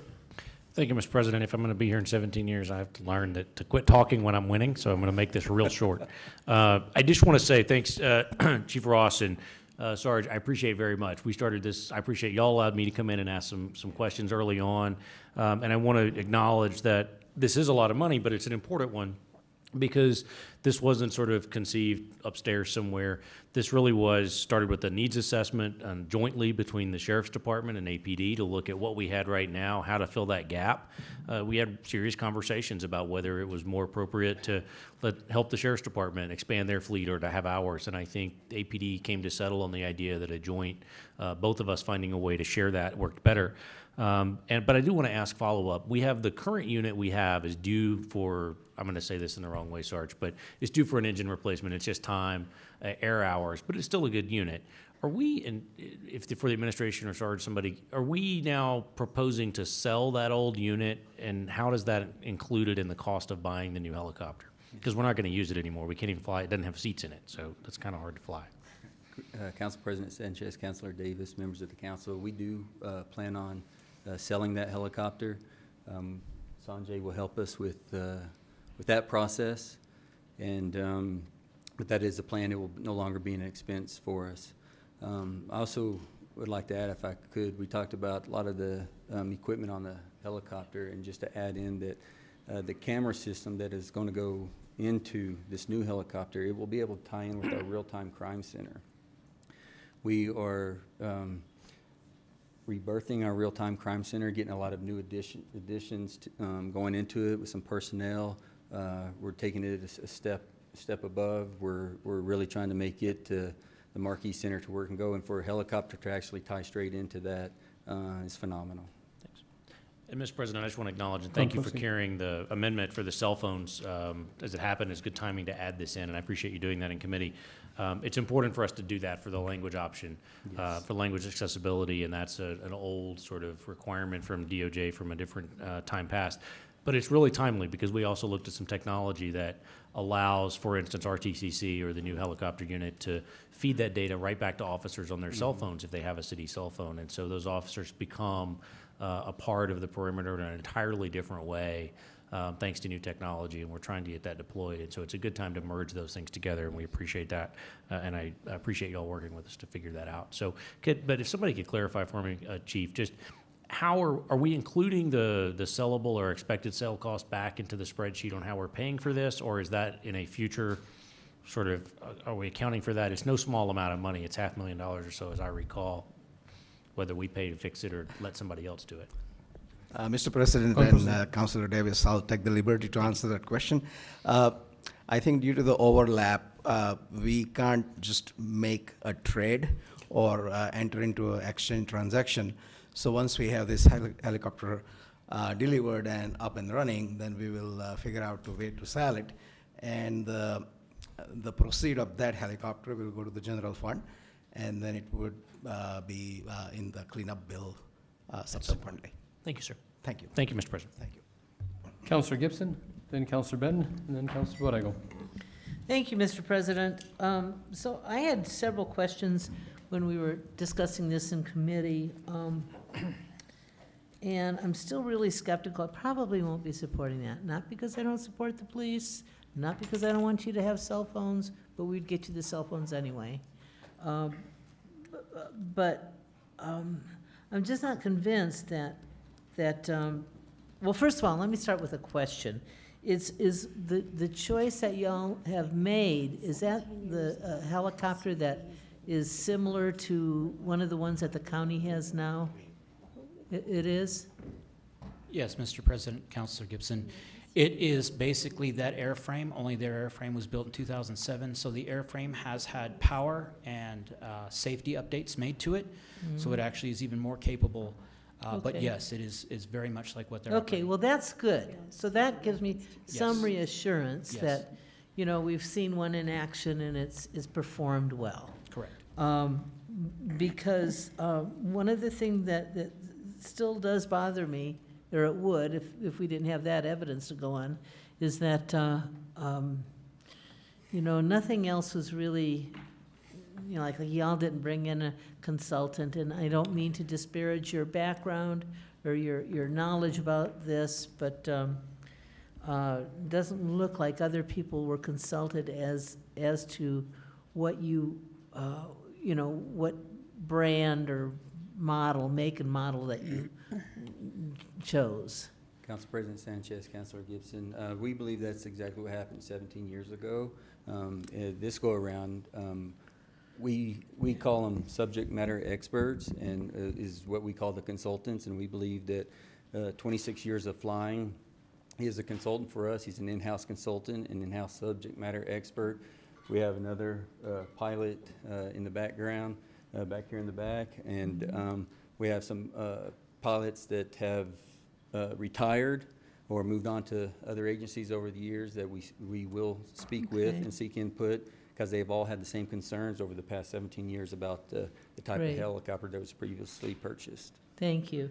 So, and I want to expound a little bit more on what we talked about a little bit during the committee hearing on this, but from what I gather, y'all did not consider to buy used or something that's well-maintained and in good shape. You know, there's ways that you can, you know, it's all documented, right? You have to write everything down in logbooks that you do. Or you didn't consider renting or contracting with some other entity, the county, state police, some other entity that could do air support for us, or even drones. None of that was considered. And something I haven't been hearing at all, and I'll just bring it up right here, is that another tool that we desperately need is a radio system. And I don't know what that's going to cost, but I've heard 30 million and more. So it seems to me that, you know, a brand new, shiny new helicopter would be so cool to have, and I'm sure it will help you. but I think there are other ways of getting there, of getting to what we want, what you want to provide with having this helicopter before we have to spend $5.2 million. So that's really all I have, but I really do appreciate you coming down here and sharing your information. Thank you, Councilor Gibson. Councilor Benton, and then Councilor Borrego. Mr. President, I had a question from a consultant about drones and why we can't do this kind of work with drones. Could you comment on that? President Sanchez and Councilor Benton, the fact is that drones are actually being looked at by the Albuquerque Police Department. They are also used by New Mexico State Police. They are a valuable tool, and they are a great supplement, but they will not replace an air unit. State Police also knows this. In fact, the other night they had a call out where they used their drone. It was too ineffective. They had to call out the air unit. Drones are great for small contained scenes, but when you have the big picture, 25 block plus perimeters, even several block perimeters, drones just aren't going to be capable of doing that. Also, in certain conditions, in nighttime conditions, they do have thermal imaging, but their thermal imaging cameras come nowhere near what the capability of the payloads that our air support unit carries. Additionally, you have 2 officers on board a helicopter that are thinking like cops, trying to think what they need to do. This is what we did in the case of Officer Webster and how we found an area that we wanted to concentrate on. This is something you can't do in a drone because you're not looking at a big picture from a cockpit looking over the city. You're just looking at a small screen fed back from a drone. Also to add to that, Counselor, is several years ago, there was a law enforcement officer that made a traffic stop that during that traffic stop, she began to get severely beaten. Ground units could not locate her because there was a short foot pursuit. The helicopter did locate her. The helicopter was able to go low enough to hover and to subdue the subject and guide the air units in. And that is just something we can't do with a drone. That was important to me because it saved an officer's life that was really on the brink of getting killed. Mhm. And a drone, due to all the other limitations, just wouldn't be suffice in that area. So, Mr. President, just in that example, subduing the person, was that done with loudspeaker type? Actually, with the aircraft. It was done by the aircraft. Our current aircraft does not have a loudspeaker. The new one would be spec'd out with that. But just simply the presence of the police helicopter and utilizing its spotlight on the individual, Yeah. he knew that there are police officers overhead. And also going back to the drones, they're ineffective on pursuits, things of that nature, because they Sure. have such a limited range. Okay, thank you. And then one other question from another constituent was, what is it about the old helicopter that I understand high temperature and our thinner air? Could you describe why it can't perform? Absolutely, Mr. President and Councilor Benton. So we already live approximately a mile above sea level. And going back to old physics, the higher altitude, the less oxygen. Additionally, the higher the temperature the air molecules get, the less dense they get. The colder they get, the more dense they get. So on a 95-degree day, and there's something called an air altitude density chart, which even low-altitude pilots, sea-level pilots, aren't really familiar with. They don't use often. So when we're working in these environments, even here, close to the mountains, even before we start the engine at double legal, the aircraft already thinks it's at 10,000 plus feet before we start the engine. That would be just like us going up to the crest. We're not going to be able to run as well. There's not the oxygen. So the engine doesn't have the oxygen to breathe. The blades don't have the air to bite. So what they do is they design the engine, they design the helicopter specifically to work in high, thin air, so higher temperatures. So yes, of course the aircraft works even better at low altitude, but these aircraft that are designed to work in these environments specifically are designed with the power, with a drivetrain and a gearbox that can handle that power and transfer that power without failing or heating up. And with blades, the entire aircraft is essentially designed to work in hot, thin air with limited oxygen. Thank you, Mr. President. Councilor Borrego. I very much appreciate all the comments from all of the counselors in terms of what was purchased in the past. 17 years ago is a long time. And I was just telling Counselor Winter that 17 years ago, we were driving Broncos and SUVs, and today's SUVs are way different than what we were able to purchase 17 years ago. We're also using probably some word processors back then. And, you know, from where we are today to where we were 17 years ago, that's a big difference. But for the purposes of allowing the public to understand some of the discussion that we had at FGO, and I very much appreciate all the comments that were made and all the questions that were asked at FGO. I take very seriously the comments made by Councilor Winter in terms of cautioning us now about what is the correct purchase or whether or not we should even be purchasing this. And the discussion with regard to drones. I've flown drones, and I happen to know that sometimes drones are uncontrollable and they go off and they crash into a building or something. So they're not very effective for sort of military tactical purposes. And really, the police are, in a sense, a military tactical group. And so, you know, I come back to your request, which is, to me, are we providing you with the latest technology? Are we providing you all with what we are trying to do as a council and the administration to get crime under control? And I truly believe that a helicopter is something that should be part of the toolkit, I guess. Whether, you know, I don't know what the cost of a helicopter is these days. I haven't bought one recently. But I think that the police do have an idea of what it would cost us. And I'm really concerned, and I brought this up at FGO, about not just the helicopter itself, because when you buy a car, you don't buy a stereo system and all these other little things that go along with it. And providing the most technical or the most technically savvy equipment to fight the crime that we're dealing with in Albuquerque, to me, is something that I think is first priority.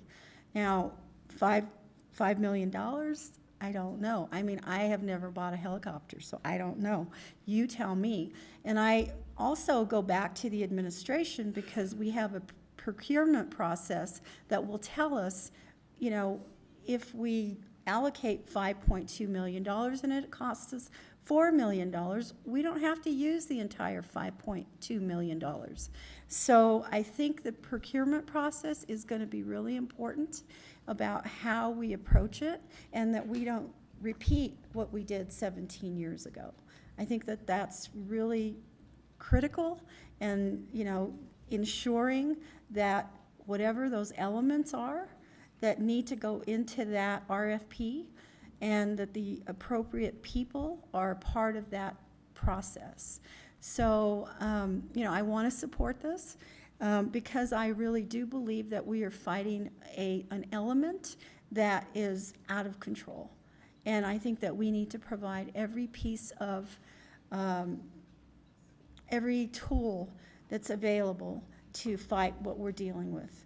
So for those reasons, I support it, and you all answered my questions about the technical part of the helicopter, and I believe you said it was connected to real time. I believe that you said that you had night vision, you had some other things, and I don't know if you want to discuss that really briefly. There's many to name.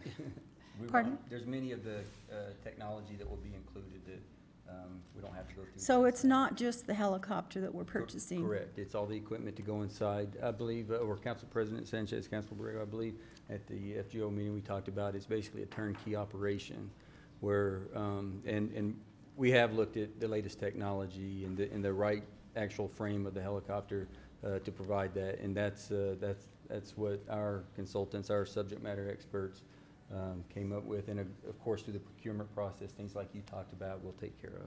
Thank you. Council Winter.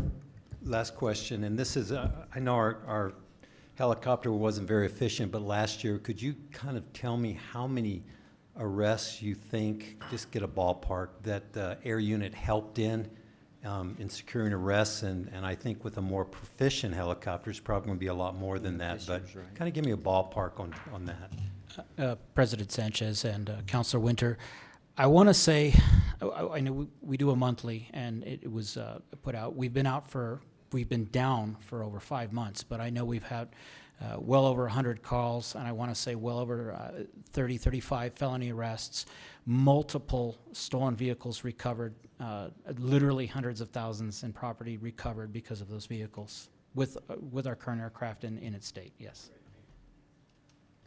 Thank you. Before we close, I have one question, and then we'll go to Councilor Jones to close.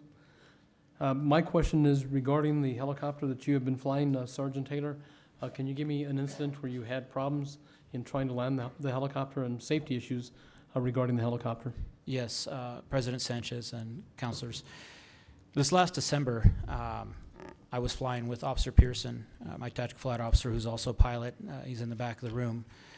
We had an emergency over the city that we had something in the turbine called a magnetic gear seal fail, and it allowed all of the engine's turbines oil to be burned off into the exhaust, which created the cockpit to be full of smoke, and it limited our visibility. The material is very caustic, especially when it's burning, so our eyes are watering. And I deemed that it was unsafe to try to land it in an urban environment over the city. Normally, you would try to land it right away, but I felt that after discussing with Nick, our best option was to get it away from the city. Oil pressure was failing on the aircraft, which meant that the engine could fail. We climbed at a higher altitude over the mesa, and once I got within glide range of the airport, I conducted what's called an auto rotation, which means without the engine's assistance, we glide using the power of the air running through the rotor blades. We were able to arrest the descent and actually go into a power hover and then land it. As we landed it, oil pressure had completely failed. Had we tried to come in under power, the turbine would have failed and we would have lost power, would not made it to the airport. So that is one example of the aircraft's deficiencies in its aging. It's just simply getting old, 17 years. Thank you. Any other questions? Let's go to Councilor Jones, and then I will also close. Councilor Jones? Thank you, Mr. President. I understand the need for a new helicopter with all the new equipment and everything to make it safer, work better, faster, more economical to run, and not as much maintenance. And, 17 years ago, I did a lot more than I can do now, too. So, we all have to look back and say, this is life, and we cannot keep running on the old machines just because we own it. We need to update our equipment, which is one of the things we discussed when we increased the gross receipts tax, was public safety, public safety, public safety. This is the helicopter with all the new equipment and what it can do is not only a public safety for the citizens, because it stops those car chases. We don't have to chase cars anymore in our patrol cars. We can see them from the sky. You can see them, thank you. But it also is a great safety issue for our officers. We don't want our officers to be going into an incident blind when we have an opportunity to see from 2 or 3 miles up what's going on and help them, guide them what to do. It's a new world. 17 years has changed everything that we're looking at. I did have a cell phone 10. No, I had a car phone 17 years ago that plugged into a pedestal in the middle of my phone, and I thought I was Superwoman. The world changes very quickly, and we need to protect our officers with all of the tools that we can get today. $5.2 million, a lot of money. What if we added on what if we took today's $5.2 million and valued it at what it was 17 years ago? Probably pretty close to the same price in present day value. So I support this. I urge the support of the other counselors. This is one of those things, not perfect. Nothing is perfect, but it certainly gives us a very strong tool to protect our officers and our citizens. So I urge your support. Council President. Thank you, and I'd like to make a couple of closing comments myself.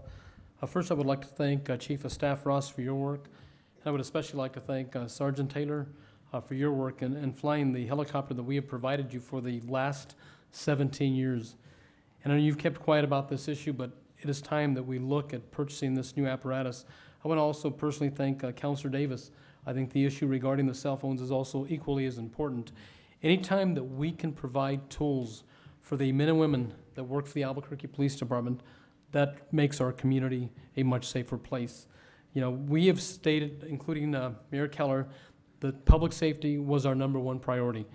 And we showed that by increasing the sales tax July the 1st. Unfortunately, we didn't feel we had any other choice, and I'm pleased that the mayor supported that initiative. But we've got to make sure that we keep our community safe. And I truly believe that the air support is equally as important as the men and women that are working on the ground dealing with many of these crimes and activities. You know, as they've stated, reducing vehicle theft, robberies, burglaries, and assaults, I think is an important tool to our community.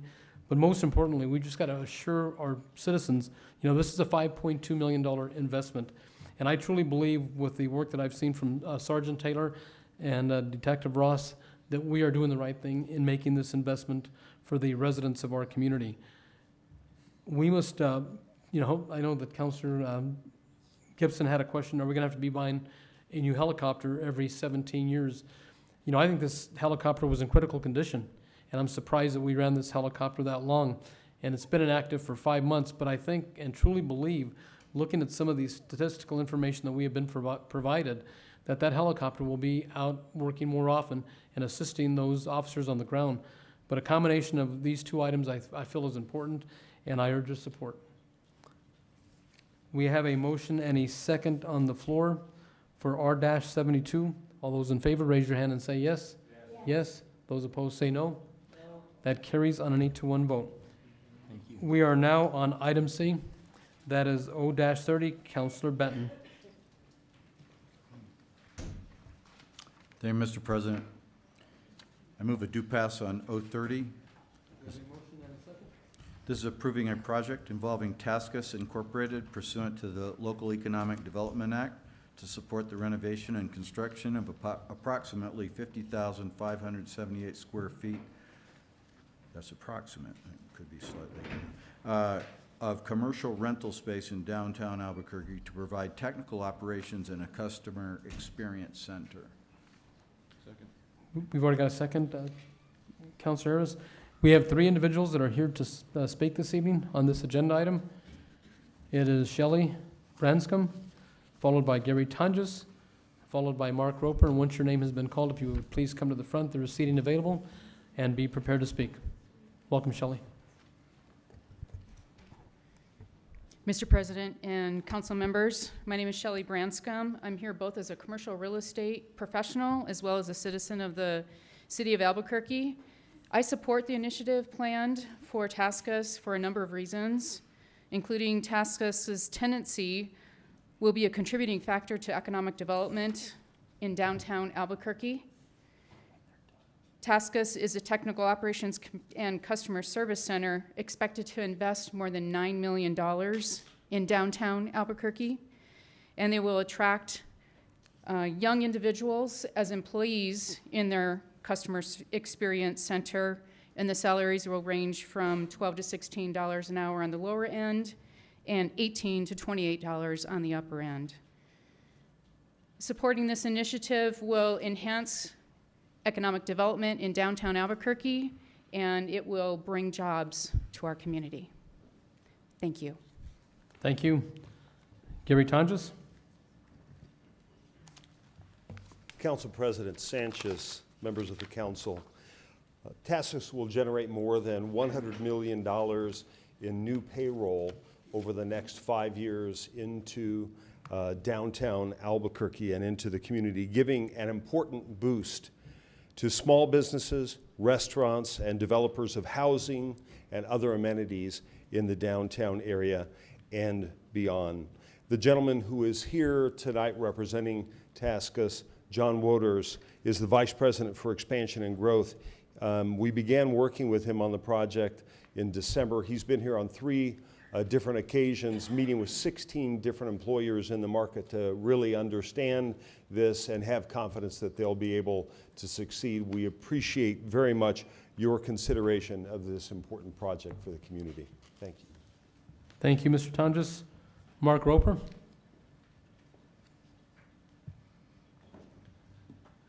President Sanchez, members of the council, I'm Mark Roper. I'm representing the New Mexico Economic Development Department as we are a party to this action in front of you today, and we definitely support Taskus. As Mr. Tonjes has already told you, the payroll it's going to bring to town, as well as the fact that they're going into downtown Albuquerque and going to bring these 700 employees to the downtown area and create that additional vibrancy that we're looking for in our largest city in the state.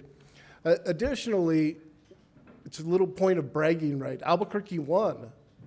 This was a competitive case. Taskus could go to many places. They are in other places in the United States, and Albuquerque won. This is where they've chosen to be, and we're very happy to be here in support of that. Thank you. Thank you. Councilor Benton, and then we will go to the Economic Development Team. If there's any questions. Councilor Benton. Thank you, Mr. President. It was a real pleasure to meet the leadership from Taskus and talk to them about what it's like to come to a new urban center. And you know, we've had Molina come to downtown. You know, we're not sure what the future of Molina is. That was a big boost for downtown. Similar number of jobs that were promised. I was very impressed with speaking to the leadership of the Taskus group as to their understanding about what we're trying to do here in Albuquerque, what we're trying to do in terms of revitalizing our downtown, dealing with simple things that we all know or not so simple things that we know exist in any urban area and that other cities around the country are dealing with, including improving public safety downtown. I really appreciate the efforts of this administration and our police chief, Geyer, in looking at those issues through a new lens and taking a different approach to what we're doing in terms of public safety downtown.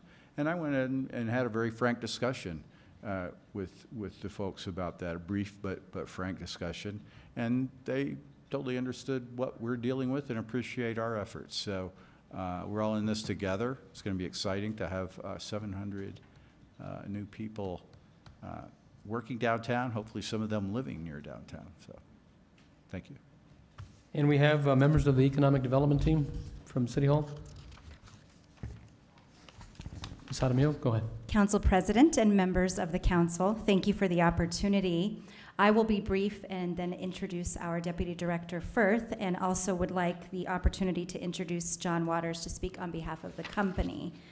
As was mentioned, first I'd like to start by saying that we are pleased to present for your approval the Taskus project.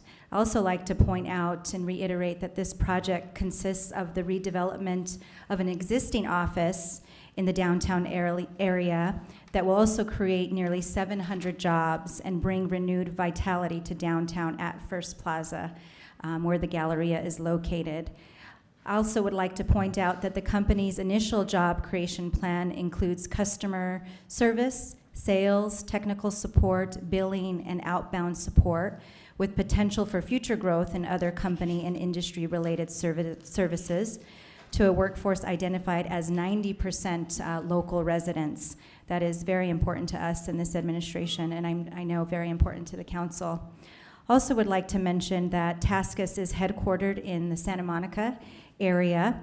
Taskus initially started as a virtual personal assistance company, and Taskus soon transformed into an international organization leading the way in the cloud-based digital operations support and management space. And I had the opportunity to visit the office in Santa Monica, and I was extremely impressed with the way the company's CEO and management supported their staff. Very impressed by that. I also would like to point out that this project further supports the Economic Development Department's criteria for use of incentives with its downtown location strategy, place-based strategies, and the creation, again, of almost 700 jobs, bringing in $28 million in annual payroll. And I would like to invite Deputy Director Firth to speak further. Thank you. Thank you, Council Director Jaramillo. President. Thank you. Ms. Firth? Mr. President and members of the council, I think all the previous speakers have taken all of my best points to tell you, but I will say that we are happy that TaskUs is coming before you tonight. We appreciate the support of the council. They are requesting $1 million in city LEDA funds for this project. In addition, the State Economic Development Department has pledged up to $2 million again to support this project in downtown Albuquerque. Weighted average annual wages are expected to be more than $31,000 plus benefits, and there will be an additional 220 positions at $34,000 to $47,000 plus benefits. We will see TaskUs again. They'll be coming back to us in about another month or so. They'll be investing about $6 million in equipment, and we'll be working with them on an industrial revenue bond. I'm happy to answer any additional questions that the councilors might have. Councilor Borrego. My question is regarding the 90% for hiring local. And I just wondered how, is there a strategy that was decided of how that, because no one approached me on this project except Gary Tonjes, and I didn't ask him that question. So I just wondered, with regard to hiring local, how do we ensure that that occurs? Mr. President and members of the council, TaskUs took a long time. They interviewed, was it 16 different employers in the Albuquerque area before they, to get assurances that we had the labor force that they would be looking for. So they felt very comfortable that they would be able to find that. In addition, they're going to be part of a program that we're working on to support through our partnership with the folks at Innovate Educate and Talent ABQ to help secure local residents in the surrounding neighborhoods of the operations as well. So that will be something that we manage actually to ensure that that is done, I guess, as they come to fruition. Mr. President and Councilor Borrego, it is also much more cost effective for the companies to hire locally, and they are very enthused about working with us on that.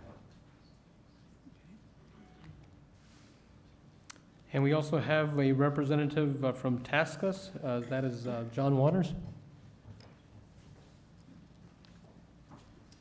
Welcome. Mr. President, councilors, thank you very much for, very grateful to be able to stand in front of you and discuss this expansion. It's been a fantastic process since, I think, late last year. I've been here 4 times, Gary, not 3. And every trip has been fantastic. Met a lot of people, a lot of employers and other members of the community, and the excitement that we feel for launching operations in Albuquerque is palpable. And so I'm more than willing to answer any additional questions that you may have. Are there any questions? Thank you. I just want to thank you for choosing Albuquerque and for coming and believing in us. And I'm sure the administration and all of us are going to do what we can to help you succeed. So thanks. Mr. President, Council, thank you. And I'd like to make a couple of comments before I turn it back to Councilor Benton to close. I had an opportunity to attend the opening of TaskUs coming to Albuquerque, and their CAO, Bryce Maddox, was there at that event. And he was very enthusiastic to be coming to Albuquerque and to the land of enchantment.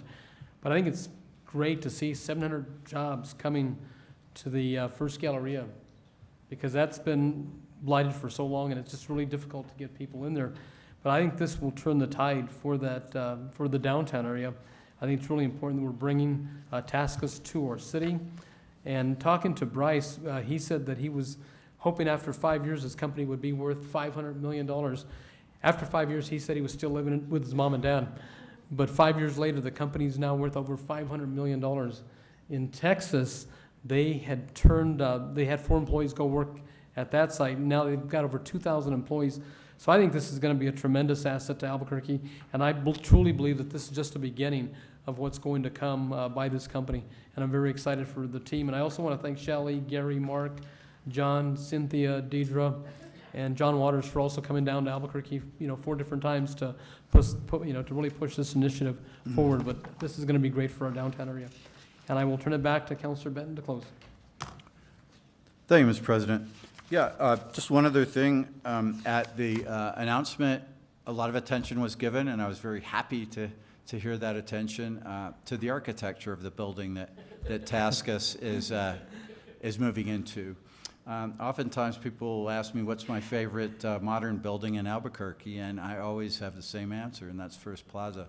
It was actually designed by an internationally known architect who died just last year, Harry Weiss from Chicago.